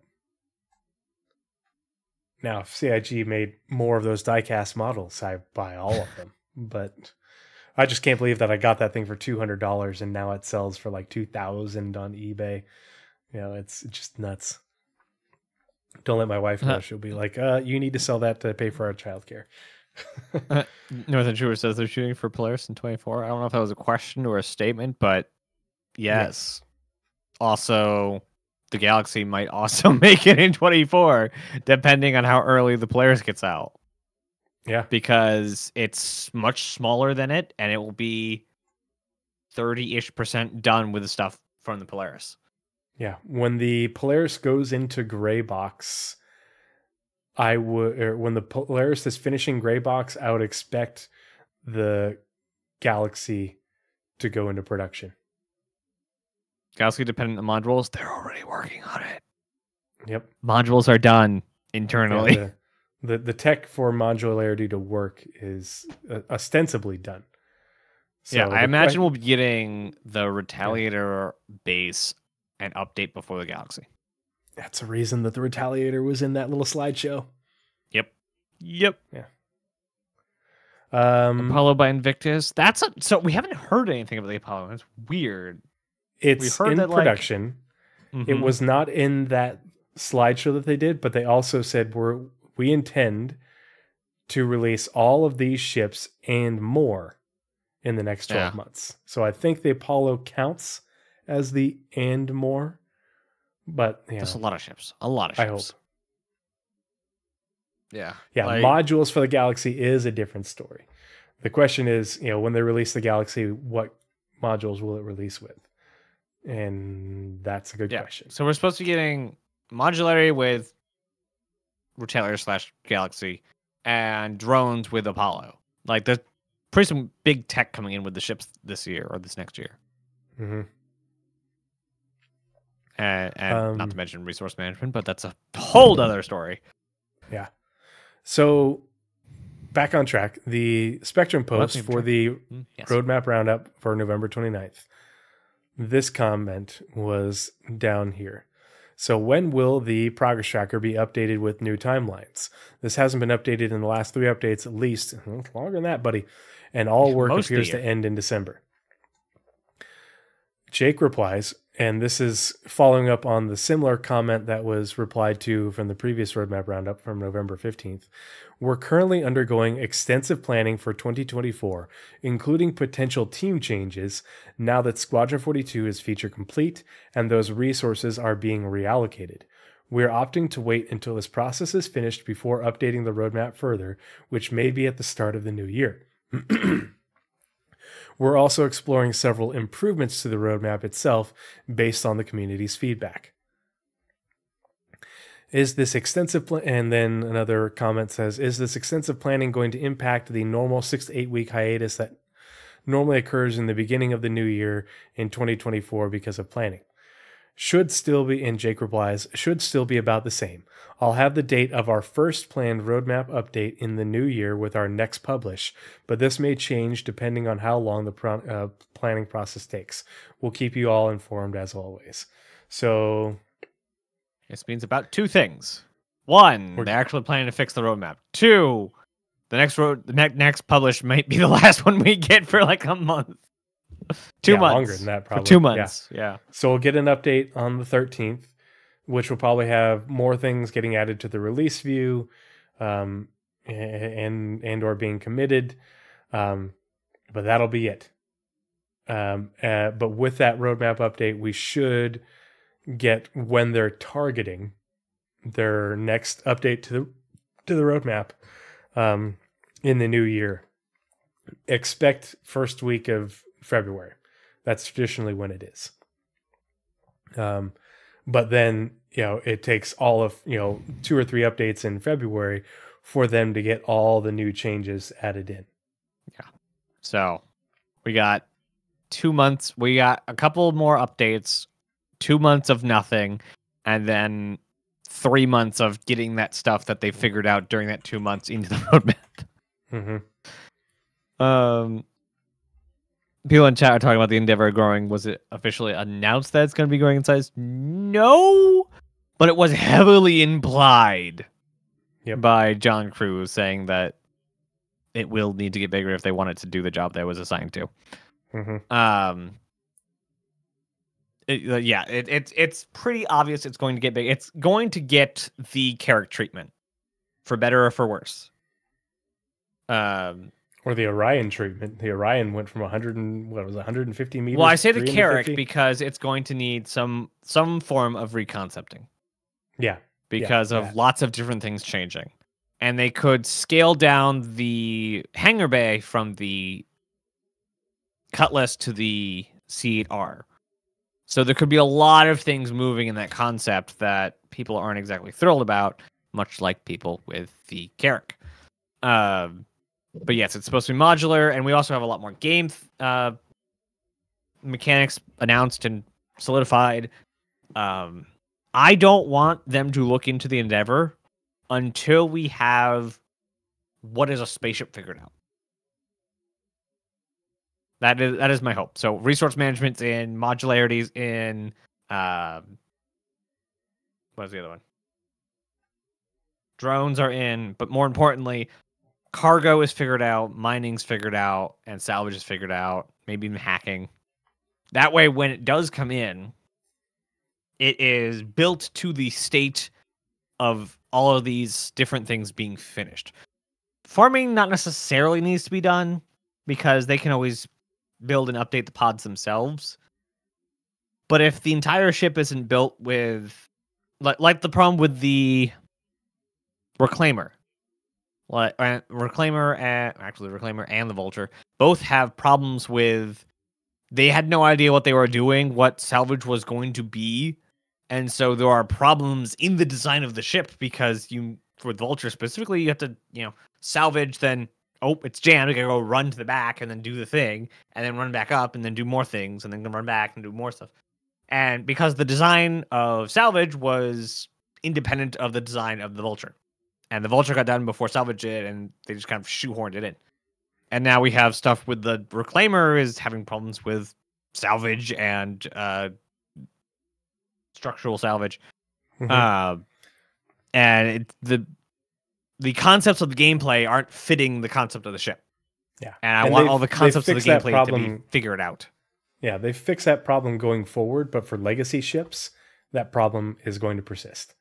And you're going to see some reconcepting, in order for those things to function with the gameplay as it develops. Because the other thing is, the Endeavor will get made way late, but the gameplay for those things will be in other forms before we get the Endeavor. Yeah. My question for the farming module in the Endeavor is, not a question. I'm looking forward to seeing somebody's going to have their Kazi grazers on their Endeavor eating grass in their little dome, and then some pirate's going to come along and shoot the glass on the dome, and it's going to do the maelstrom thing, and the Kazi grazer's going to float out into space and die of asphyxiation, and you're going to be flying along in your ship, and all of a sudden, and there's going to be a Kazi grazer on your windshield, all frozen and bloated. And I'm like, that's the thing. First thing that comes to mind with the farming module and the Endeavor is somebody's gonna, I don't want to be a farmer. I'm gonna be a rancher. And what happens when somebody shoots your ranching module? I would love to see like an Endeavor kind of class ship, probably from Consolidated Outland. But instead of having like all these like 6 ports for modules, basically it has the cab, the framework, and a hangar by default, and then a giant single module in the middle. So like, if you want to do farming, you have like a large kind of homestead-sized area to farm in the ship. And if you want to do science, it's a giant warehouse to do science or what have you. So instead of splitting up your space between these 6 different ports, having it basically all 6 of them be in one spot. So it had more synergy between the areas. What? That's being weird. So in regards to these comments, I wanted to put them into context, and Naz and I were just going to talk a little bit. Not going to go on for too terribly much longer unless we go on more tangents, but wanted to talk about in relation to what Jake said here. We're going to put it in context with some changes that have already occurred in order to sort of set everybody's expectations of what this might mean going forward, as well as a few statements that have been made that sort of support that. So the August 9th Roadmap Roundup, down here at the bottom for the progress tracker, and some of this hasn't materialized yet, but the changes for CIG have already occurred. They just haven't materialized on the progress tracker. With this update, again, this is August 9th, 2023. This was when Squadron 42 became feature complete, or right around that time. With this update, we wanted to make you aware of a few upcoming team changes on Star Citizen. To better support upcoming tasks and to accommodate the additional development resources coming from our Montreal studio, the USPU gameplay feature team and the Systemic Services and Tools teams are being reformed into a pair of new teams. These teams will be the North American PU gameplay feature team. We heard about NAPU, and the Economy team. The majority of the USPU and Systemic Services and Tools teams' tasks will be given to these new teams, along with a few going to other teams. We'll have more info on these teams, their deliverables, and their schedules in the future, but for now we're updating the USPU and Systemic Service and Tool schedules to end in Q3. So this hasn't happened on the progress tracker. We haven't gotten these teams' schedules added or anything like that, their deliverables or anything. We haven't seen what deliverables from SST went to Economy and what went to other teams. This is important because SST are the people that are working on Quantum. Development on Quantum is sort of paused right now, but it's like, I guarantee you it's only paused in the short term, especially as these changes are going forward. I know it's funny too, because I forget when they said it. I think it was at a CitizenCon where they were asked, no, I don't know when it was, but anyway, they were asked point blank, is server meshing a dependency of Quantum? And they're like, not really, but kind of, but not really. And then they paused Quantum because of server meshing. It's not a dependency, but a lot of but they need the overhead. Yeah, the same thing with server meshing right now is the same thing that happened to Quantum in 2021 when iCache didn't cut the mustard. In the May 2021 Quantum presentation, and I have shared the ever-loving dog shit out of this quote, but Tony Z said, with iCache now being largely complete, we've had resources freed up that we can essentially now, developers that can now work on Quantum. Well, we know what happened with iCache. It didn't cut the mustard, and so they had to go back to the drawing board and make PES, which is the entity graph and the replication layer, and a bunch, 8 new services with, more new services coming online to support server meshing and dynamic server meshing. So that's why Quantum got, they did and actually continued to work on Quantum, but they didn't get the additional resources that they were hoping for. And so Quantum has continued to be developed, but it's developed in this closed environment, and it isn't really hooked into the PU because they don't want to continue to develop Quantum without the ability to hook it into the things that aren't in the game yet. Things like the freight elevators. The freight elevators are a huge part of how Quantum will work.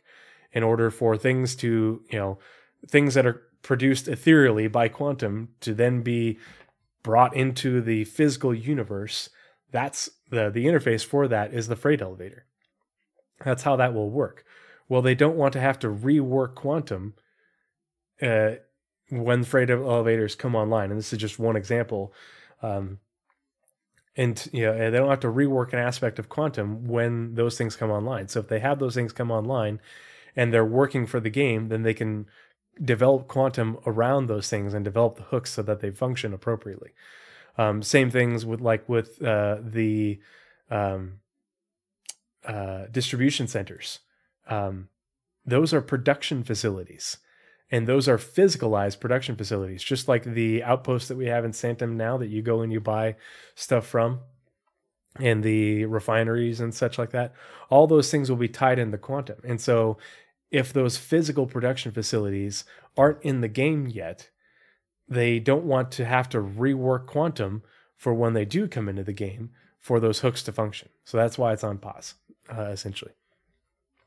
The last part of this, additionally, we are also introducing the vehicle gameplay feature team. So, teams, vehicle, feature team. Look what the vehicle feature team has been working on. More recently, Squadron. They have been very focused on Squadron and things for Squadron. Master modes, the MFD rework, map and radar system, the quantum travel experience, which this is also Squadron.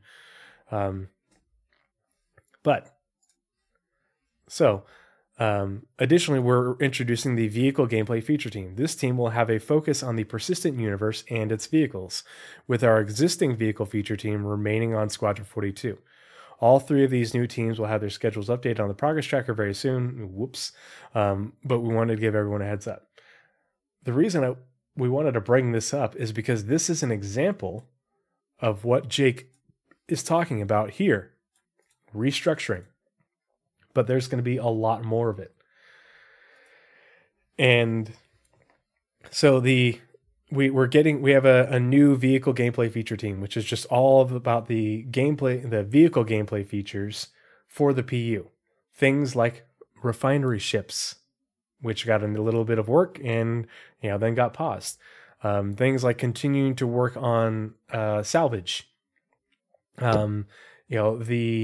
All of the features for upcoming vehicles, like your hospital module on the Galaxy, and the more medical gameplay and such. All of these things, master modes and engineering gameplay, resource network, that's going to be the remit of the vehicle gameplay feature team for the PU. That's what they're going to be working on. And they have these new teams being formed, partly from people that are being moved back over from Squadron who were working on things that were already for the PU, but also from new hires, because CIG has grown tremendously in the last 12 months. Pardon me. So that's why I wanted to highlight this, because this is a small example of what they're doing in terms of the resources being people being reallocated to create new teams, to bolster the teams that they already have, to update the schedules for teams like Nazeris and I. We did a big segment on all the teams that got moved over to Squadron in 2021. which is the UI teams and the core gameplay feature teams, which are like the actor feature team, weapon feature team, and there's 2 others that were prioritized for Squadron. There's a total of 4 from the core gameplay pillar, and then the UI teams, UI tech and UI feature. Well, those teams are now, there are some of those people will stay on Squadron to polish the work that they did for Squadron, but the rest of those teams are going to be basically working on porting the things over from Squadron to bring over to the PU. So that means that they're, going to have their schedules updated now that they're feature complete. We're going to see new deliverables added to the PU. We're going to see some of those teams reformed and reorganized based off of their priorities. And that's why this planning is starting now in November. Because normally we start hearing about these planning meetings for the year ahead occur in January, when they the first start basically the first week of January when they come back from winter break.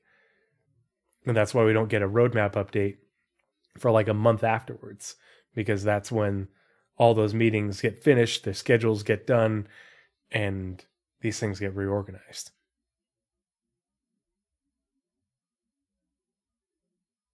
Questions? Chat, you're quiet. Naz, you're quiet. Sorry, I went on a bit of a tirade. No, it's fine. Like, makes sense. I had one other little thing to sort of supplement this that I wanted to share with you. Could you, Jesus, Brennan G. Has there been any indication of how many personnel are moving over to SC? No, there's no number. And the bathroom. No, you're supposed to have your Gatorade bottle with you. Oh God, we're not Amazon. It's also a floating number. It's not a set number. The teams that they're making for the Polish of Squadron are excessively agile.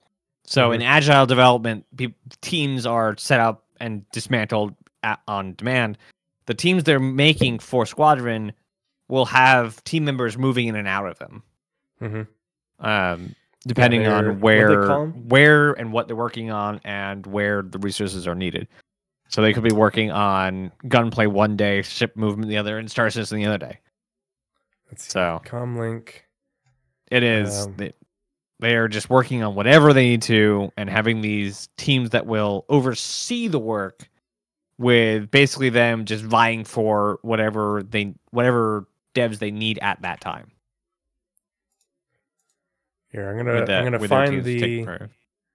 Was it this one or this one?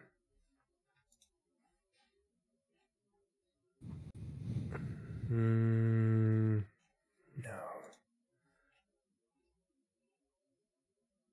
Okay, here we go. So more context for this. This is the October 22nd, so basically the end of CitizenCon. As announced at the conclusion of CitizenCon 2953, the Roadmap Roundup for October 22nd, Squadron 42 is now feature complete. The game has moved into the polishing phase, which you'll see reflected on the progress tracker. We already have seen that. Additionally, Squadron 42 teams have now been divided into strike teams, represented as new teams on the progress tracker. These were added. These teams' headcount is represented by the main stakeholders. So if you look to see how many, you can look on the Shinytracker to see how many devs are in each one of these teams, but that's just showing the main stakeholders for each team. There's more people, as Naz said, that come in and out as needed to work on the deliverables that they have, to work on the tasks that they need done.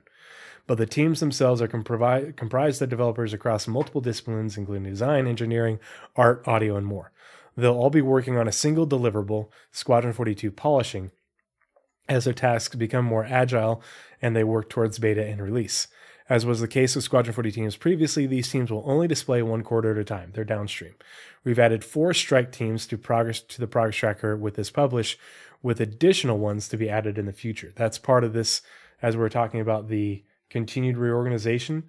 The part of that will be adding more strike teams to work on polishing and giving us a better idea of what disciplines, what stakeholders are involved in those disciplines. So when we get those updates, Naz and I will share them with you and sort of break those down. But the overall number of devs that are devoted to squadron work and the squadron polishing work will be less than the number of devs that were working on squadron exclusive work before. And then the devs that were working on things that were shared between squadron and the PU, which was, like a full third of the devs that were working on squadron, are porting those things back over to the PU and getting started work on other things. So that's sort of, basically we wanted to bring these things up in order to sort of give context for what these things mean and what we can expect for those big updates in Q1 next year, in terms of we'll see more strike teams. We'll see new teams getting formulated like we saw back in August. We'll see a lot of changes to the progress tracker. Naz and I are basically going to be, have so much homework trying to make sense of it all. It's going to be insane. It's going to be great. Yeah, loads of fun. Especially pay attention. because I should have a lot less traditional work to do during that time. Mm-hmm. So I'll have time to dive back into it. Maybe I'll even have time to update my tools or my indexes that I've not been working on in the past several months. Every time we do a Roadmap Roundup review, I keep I need to add all this to the stupid index, and I keep not doing it. Yep. And another reason that this is important is this little gem of a comment on Twitter that I'm going to share with you, as well as a little bit of supporting commentary. So, morphologists, and that's just rants in disguise. Yeah. So, well, not just mine.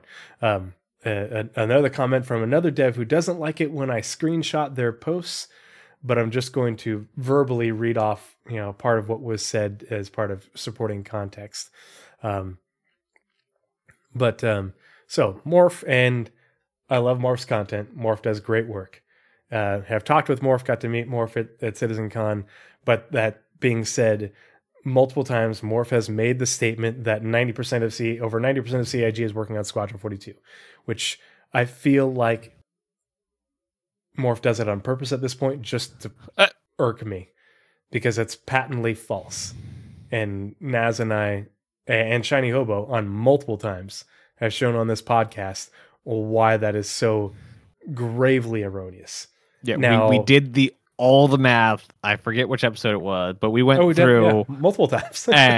and I even did. I said I was going to continue to do it, but I did. One of the monthly report reviews actually had spreadsheets to show you the difference in how much of the monthly report is dedicated to the Squadron or Star Citizen, and it was not 90%, not by a long shot. Jigsaw Sun Dragon shouldn't be cutting out. I'm green on my end. Got lots of kilobits per second going up. What? So Morph says up here, and this is from November 21st, the most recent 2 Star Citizen SCL videos revealed that master modes, control surfaces, UI updates for FPS and ships, the map system, and so on are still nowhere near ready, let alone ready for Star Citizen. I'm starting to feel like 2024 may be yet another slow year. And when I saw this post, I was like, are you freaking kidding me? That's what you took from these last 2 SCLs? So Jared infrequently replies to backer commentary and posts like this. And so that's why this is very important. But Jared himself said, I'd caution against candidness about the work still involved and going doomsayer with it. Yes, there's a lot of work still involved. No, that doesn't mean that it's nowhere near ready. The reason they showed everything off to us like they did at CitizenCon is because the work has progressed that far. That's how far along they are. I firmly, yes, there's still a lot of work to go, but we're not, halfway there. We're in the home stretch for these things that, Morph was talking about. Jared says, I firmly, capital letters, firmly believe 2024 will be a watershed year for the project, and one we'll be very capital proud of. So if you take anything from SCL, it's that I still feel so with the realities of game dev. What's the only constant in game development is change. So yeah, things can go wrong. Things can change. But at the same time, the developers are just being candid that there's still a lot of work to do.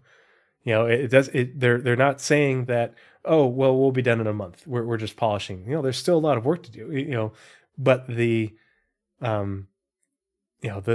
in the home stretch to bring these things to fruition. Yeah, and I imagine it was also said. I imagine that was also said in the context of they haven't started tackling the multi-system map yet because they haven't needed it yet. Yeah, and so that's an entirely new segment of the map. Yeah. So yeah, nowhere near done, but you don't really need it yet. Mm-hmm. Yeah, there's a reason they showed off the star map and all the tools in the Stanton system. Yeah, and they said and how they say stuff.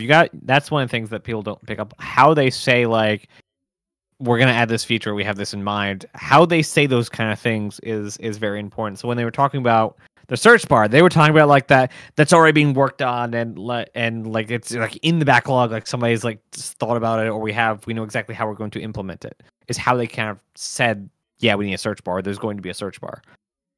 Mm-hmm. So you got when devs talk, try and pick up on the terminologies they're using and how definite they're saying things. And if they're just kind of yeah, we're gonna have that, yeah, we're gonna have that, yeah, we're gonna have that, that probably means they know exactly how they're going to implement it. Yeah.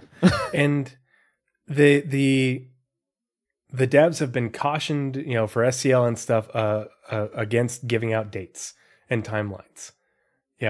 That's so they get briefed before they go on SCL and before they put out commentary to say, hey, don't say things like that. We don't want to set unreasonable expectations. So that's what they're doing. And then Morph goes on and doomsayers it by saying, oh, because they didn't give us a timeline and they said, yeah, there's a lot of work to go, to do, that suddenly that it's nowhere near ready and, 2024 is going to be a slow year. No, the devs are doing what they've been told to do and say, yeah, there's a lot of work to do. We still have to do this and that, blah, blah, blah. And we're not going to give timelines. We're not going to give dates. And then, okay, so in response to this and, Jared responding to this, very next SCL, what did they tell us? That they're targeting Q2 for resource management. There you go. Did I missed that? Holy crap. Yeah. So Jared's next comment is, so hype is fun and exciting. And in this case, I'd say we all still deserve to revel in it. But it's even more exciting to me that underneath that, with the candid realities we're discussing, it's all still there and going to happen. Let my penchant for reality reinforce that. So Jared is kind of beating around the bush with saying, yes, there's a lot of work to be done, but at the same time, we're in the home stretch. It's this far along. That's why we did CitizenCon the way we did. Don't go doomsayer with it because that's not accurate without telling Morph that he's wrong. He's not saying directly 100 out in front that Morph's wrong, but he's saying that Morph's wrong 100%.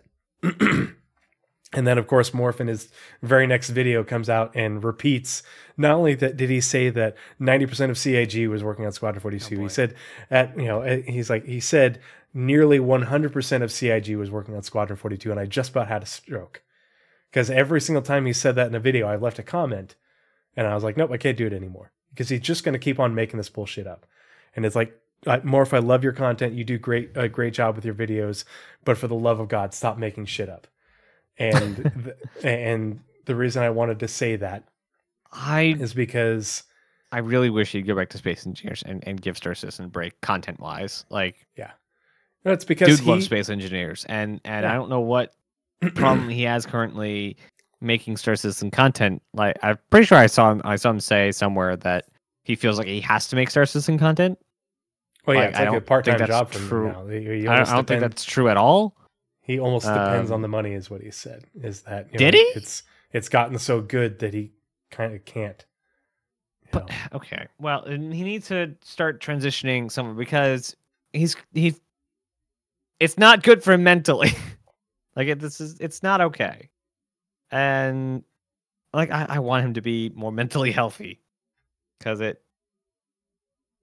he's obviously not looking into it like he used to have such a passion for the game. And he's obviously not looking as deep as he used to. He's not trying to find out like what he's actually talking about. Or he's blatantly misrepresenting, which I don't think he'd do. But he just doesn't have the time nor the energy to do said things. And I don't know. I just want him to. I want him to have a better life than feeling like he has to slave for Star Citizen. Like that's never a good position to be in.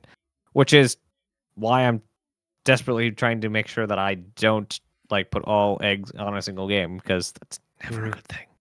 Yeah, I mean, for me, the podcasts are the majority of the content that I do, but like, it's always been my goal in terms of like when I keep doing the podcasts, but in terms of streaming and streaming gameplay is to stream other games. And I just a lot of times when I am actually going to play, I'm like, I don't want to put in the effort to stream because it's a lot of work, and it takes away from the fun, especially if I'm doing like co-op game night. I'm like, I want to have fun with the people I'm playing with. I don't want to be paying attention to chat, because I feel like if I'm not paying attention to chat, I'm being rude. And I don't want to be rude because like all you guys in chat, I value you people. And you have the added benefit of you're able to, and I think Morph could get the same position. He's a flippin' architect. Like all your money from your production goes to charity. You don't rely on it at all. Like it is absolutely a perk on top of. So if it dried up tomorrow, you would be fine. Though you wouldn't be able to benefit the charity as much. But like, yeah, if I get 10 views, I'm still going to do the podcast because this is fun for me. If I get 1,000 views, sweet, great, more money for charity. Whoop-de-doo. Right. Thanks. So it'll be interesting. This comment created quite a stir in one of the Discords that Naz and I are both in. You may be able to guess it, but I'm not going to name it because I don't want people to. But one of the replies was by a CX. I'll link it to you. Okay. One of the replies that basically ended the discussion was from a dev who is also in that Discord. So a person made a comment saying, "Why is Jared replying to this sort of stuff? That's the community manager's job." And so a person replied and said, "Obviously, I'm going to take issue with this comment because it's a direct critique of mine and my team's work. But Jared was a community manager for years before I was even hired on. He is more qualified, and especially in this case, he is more qualified because it's his content in question here." So that's why Jared replied to this, because the SCLs are Jared's baby. It's his content.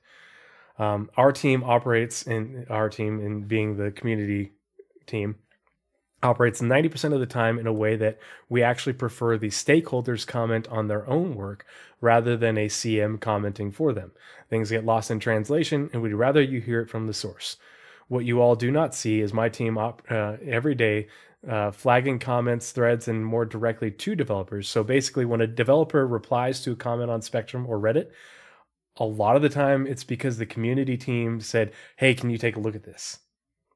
Sometimes it's they find it on their own, but a lot of times it's when the community team be like, "Hey, I was trolling Reddit and not trolling, but like trolling through reading through Reddit or Spectrum, and I found this. Can you take a look at this and let's come and respond or let me know your thoughts, etc." But rather than a community manager commenting for them, things get lost in translation, and we'd rather you hear it from the source. The source this time being Jared himself. What you all did. Additionally, Jared's more than able to take umbrage with the comments Morph put out, as it perpetuates something that is simply not true. That's in italics, emphasized. While yes, it is the internet and you can say what you want, you have some level of responsibility to accuracy if you have a platform. That's why I take umbrage, as was said, with what Morph said, and what Morph has said multiple times about how many people at CIG are working on Squadron 42, because it's not accurate. It's entirely made up. It's bullshit. And like I've said, I love Morph's content. I watch every single video, give every video a like. I've subscribed for years.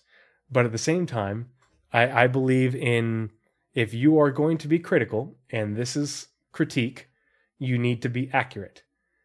And here we have Jared and a member of the community team telling Morph straight up, what you are saying is not accurate, and you probably should do a better job of being more accurate and not taking things out of context, which is what Morph has done with the 90% of CIG is working on Squadron 42, which is patently false. I've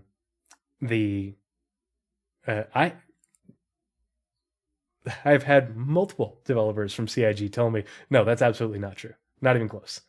ShinyHobo, who built the Shinytracker, and Naz and I, who work with ShinyHobo directly, can tell you that is patently false. It's patently not true. Not even close.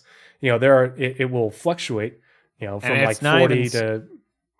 It's not even something that is up to interpretation. Numerically, like categorically, objectively, statistically, physically untrue. Yeah. It is. Oh, that's what I was doing. Yeah. Okay. Apparently, I have alarms going off for no reason. Last thing I want to share with you. Let's see. Was it this one? I think it was this one. Is this the December one? No. This one. Let's see, Control F8.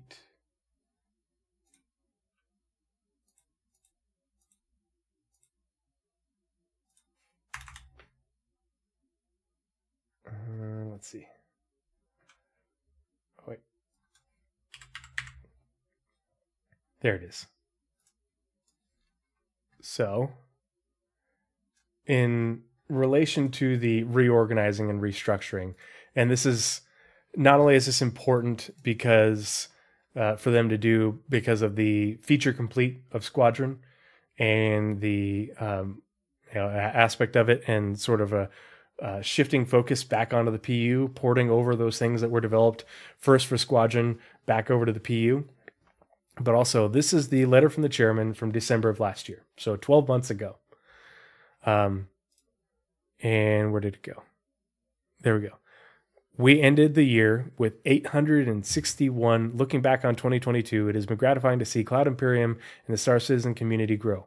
We ended the year with 861 employees. At CitizenCon, they said that they're now just over 1,300. They have added over 450 employees in a year. CIG has grown by 50%.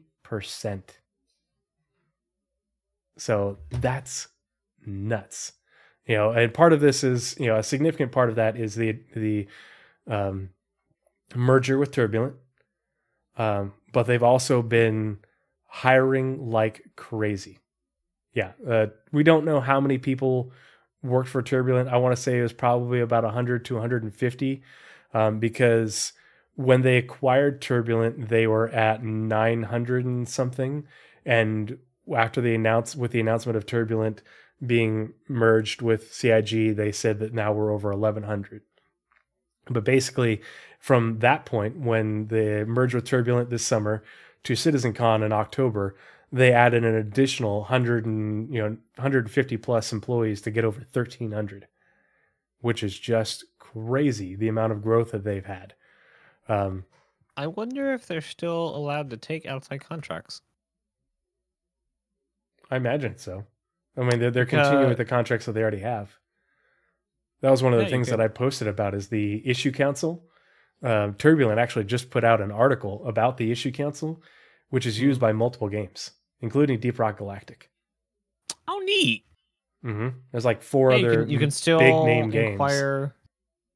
Yeah, you can still inquire of new projects on their site. Very cool. Very cool. But yeah, so with all that growth, and obviously, and that's the crazy thing, they're now at over 1,300 people.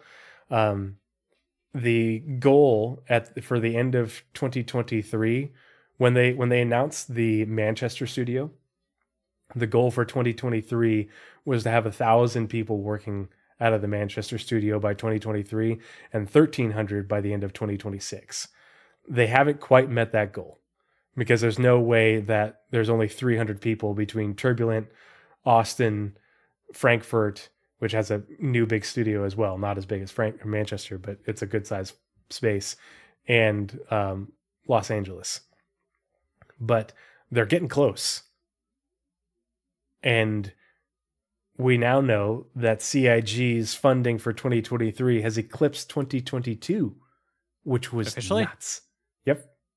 They were actually like several million ahead now. Ooh. So they have the money for the growth that they want, the growth that they're looking for.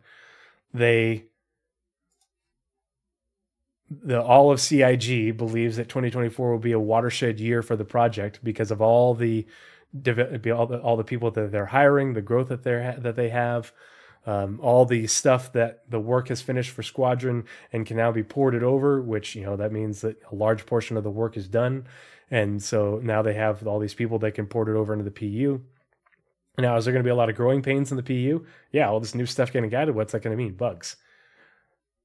But I can't complain. New features, new content, new tech. It's all a good thing. And I think I'm going to say 3 years. I'm going to say in 3 years, there's going to be... Basically, Star Citizen will stop being a alpha in 3 years. Oh, yeah. There will still be new features and new ships and all new content abound. But it will be such a solid foundational platform that nothing is going to come in to disrupt that. So the PTU will be more where the bugs are found, gotten rid of before stuff gets graduated to live. They may even do more of a preview testing channel type function so that they continue to take things like new features or updates on features to get them tested and then graduate them through instead of a release test and then graduate it. And so a feature test instead of a patch test kind of thing. Yep. Because a patch will be regular content, space missions and ships. So you have locations, whether it be planets, moons, outposts, distribution centers, roads, rivers, trees, what have you. You have new missions by the mission feature teams or stuff that's being added to give Quanta or whatever some new tools to play with. And as always, you have ships. So that's going to be like your regular like spill of content. But then you have like, an update to salvage or an update to apartments, and that will be features that will need to be tested. So maybe I would love them to do more of a testing channel type stuff where they just like focus test on this, get the bugs out, graduate it in, next feature, move it in, get it clean, ship it out. I think that'd be really cool. Tidville hat time. 322 before Christmas. Yep, 100%. Yeah. The Q4 patch always comes out before they go on break. They will go on break on the 21st, 22nd. Yeah, no way they're Usually launching the Friday. The 29th. So I would imagine 22nd. Yeah, I think that's the thing I said last time I talked about it too. Yeah, 22nd. And then, the bulk of CIG will come back from break on the 8th of January. They basically will take You know, yeah, we won't hear from the anything 22nd through the 7th. And then we still won't hear anything for the next couple weeks. Yep. So get ready for a nice sit and wait and watch all the cool things in 322. And it is a great time to play other games. It really is. Over the holiday break is a great time to have a little breather. It's going to be like a month before the content truck starts going in, or a content train starts going again. And just like new patches came out, you could play that, or you could just like go let this patch sit, have fun, and just kind of take a breather. I mean, I've already started my kind of like, since IE basically, I've been like, I don't know if I want to load in Star Citizen. So I'm doing There's Space just been Engineer so stuff. many I'm doing Minecraft patches stuff in short order. It makes it, for me, with my limited playtime, the amount of setup for me. Okay, I have to install the patch, and then I have to get my stick profiles moved over and everything, get everything working, test it to make sure it's working, do a few optimization things. And so, like, for me to play a new patch is usually like 2 hours of setup. Yeah. So I've done when probably there's point etch 2 or patches 3 coming out, it's a pain for me. I've probably done 2 or 3 times the amount of time I've done in Star Citizen in Arena Commander as of late. Like since by the way, Gun Rush was up last time I played, so if you haven't played Gun Rush, go do. Yeah. It's hilarious amounts of fun. Yeah, I'm gonna be playing Star Citizen over the break, but I'm also gonna be playing Deep Rock Galactic, and Starship Troopers is coming out with a new patch like ooh, nice. Any day now. It's in the next couple days, I think it is, with the new planet, new map. Oh, nice. And I'm waiting. I think it's the 7th is when the day before is supposed to release, and so I'm eagerly waiting to see if that's actually a dumpster fire or if it turns out to be something decent. I cannot wait to see the reviews on it, because it's like it has gotten so close to bad dev territory so many times. Yeah. And I just want to see what the heck it is, because nobody knows what it is. And it looks a lot like The Division. And I've not played The Division, but it looks a lot like The Division. And so I'm just like, but they're like much more open worldy, sandboxy. And I don't think it's going to be what I want it to be, which is basically a post-apocalyptic. I don't even know how to explain it, but there was a show. I think it was even like called Apocalypse or something, where it was supposed to be these group of people, like 5 people, learn how to survive after society has gone down and the apocalypse has happened. And it ended up being so much more scripted than anything else, and it wasn't really like a survival show like I want it to be. But it was very happenstance, and very like, you walk into a convenience store, it's been raided. Oh, look, a coffee pot and some coffee here. How convenient. And it was just so scripted. I wanted to see like basically like Left 4 Dead, but there was no hope coming, and you just had to like figure it out, and you needed some allies with you, so you got your group of like 5 to 10 people to build this like this base with, and you'd like, okay, we're gonna need food, water, and shelter, so let's focus on these things and let's get these things, and like the engineering things that they would do along the way. But that was not what happened. And that's why I would like a game about that. But all the games are either like super zombie heavy or super narrative heavy. They're not like survival, like engineer your way around problems within a post-apocalyptic world. You either have Left 4 Dead or Zero Dawn. Like, you don't get a middle ground. Yeah, I'm curious about the day before. If it flops, I won't be surprised, but maybe it'll be a gem. Who knows? We still need to play Stellaris.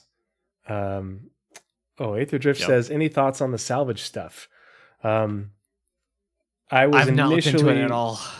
Yeah, I was initially disappointed, but I'm glad that they connotated that this is not the final form. We just wanted to get this early version into you guys so you can test it and play it and give us feedback while they develop develop it around Maelstrom. So the early simple version that we have right now is what we're going to have, not what we're going to have in the future, but they're able to get this to us early on, but there's going to be a lot more to it with the development of Maelstrom. So, I think it would have came across a lot better from what I've heard. I've heard a lot of drama about it. If they said, we're not putting this out to live, but we're gonna put this into PTU for you guys to see, test, and give us feedback on, and then just not let it graduate to live with the rest of the game. Because apparently a lot of people are having problems with it being such an early view, which, like, guys, shut up. Like, come on. Mm-hmm. Give us more content. Let us know stuff. You should talk to the players. Here's an early development build of Salvage. How dare you release something in such an unfinished state? Like, come on. Come on. Yeah. Like, and I've heard some, like, really angry people about how dare they put it in such an early build, and how dare they, like, yep, confirm this is too early for release. Just like, I think they misread the community, in regards to it. And unfortunately, not enough of the community at this point has the stomach for such things, which is unfortunate. Yeah. But the other good thing is ISC this week is going to be on Salvage, structural salvage. So we'll get more of an idea of what their plans are going forward and such. It's I feel bad for the devs because they've got a lot of negative feedback, and it's one thing to get constructive feedback, but a lot of it has been very negative and very targeted at them, and it's not appropriate. And especially, it's just knee-jerk reactions to people instead of waiting for more information, which we got more information like right afterwards. But instead of waiting for more information, people just go with their initial gut emotional reaction and use that as ammunition to take out on other people, and that's not okay. It's fundamentally not okay, and it needs to stop. But it never will, because a lot of gamers have the social skills of a plant. Yeah, which actually is partially blame on games. Yeah. Which I it was actually interesting because I've read or I've heard and watched a lot of stuff about the studies that actually prove that there's actually a lot of good that can come from gaming. Hand-eye coordination and critical thinking. Like, you can get a lot of bonuses from playing video games, except sociability is not one of them. It actually is a detriment. So, like, have a real life too, guys. Like, honestly, go out and touch your best grass self with other people. Yes. Go. That's what Tree said. Go touch other people. I've never been interested in the salvage ship gameplay. Hull scraping and structural salvage and sucking up, fuel and gases or whatever. That's not my thing. But the salvage that I'm interested in is, okay, sweet, we found this wreck. We're going to go EVA over there with our tractor beams and take out the components. Yep. And open up all the lockers and grab the things that are on the cargo grid and bring them back over to our ship, and then you guys can go ahead and cut it up. But yeah. Northern Trooper says, last time I touched grass, I got splinters. No, thank you. Okay, so I'm going to use the guitar analogy here. If you want to learn guitar, you're going to have to get calluses. If you want to be a good human being, you're going to have to get skin tough enough to not get splinters from grass. Yeah. So even like looking at nature is such a good bonus to your brain. Mm-hmm. Just do it. Sitting in the sun, looking at trees, feeling breeze. Like it's part so of the reason I went good. for a run today. I needed to open my lungs up after having a cold and having tons of lung butter and all that. But B, I needed fresh air after being cooped up inside because it's been snowing and cold for and raining for the last 4 days here, and haven't gone outside. And it does the body good. I feel so much better afterwards. You don't have to go run, but go outside. Just get some fresh air. Yeah. So Ruin, I do love the SRV. And yes, the vehicle tractor beams need work, and they're going to continue to get work, and that's fine. You know, the initial version's a little bit rough, but whatever. I love the SRV. I love vehicle tractor beams. I love that aspect of looting and salvage, and you know, I'm all about going and finding wrecks and relocating them to. Oh, sweet! I found this wreck, and I know that these people are already cutting up this wreck over here. I'm going to bring it to this one, and you know, it's an assembly line of salvage. You know, hooray! Yeah. But I think that's all we have for tonight. And you have to get up early and go to work, and I have to get up in 5 to and do a half dad hours. stuff tomorrow. So I just want to say thank you to everybody who has been hanging out in chat with us and listening and being a part of the conversation. If you'd like to continue the conversation, hop in my Discord, hop in Nazeris' Discord. You know, find us in there. We're also available on Twitter. We'd love to talk with you and hear your thoughts. Let's find someone to raid, because it's always important to send the love on and pay it forward. I've got VRD. She's got 223 people. She's already a partner. So anyone got any other suggestions? Gabby's is playing Fortnite. Farasalt's playing War Thunder. Who should we raid? Neo Fox has got 79. He's playing Star Citizen. That's the only other person I got on my follow list so far.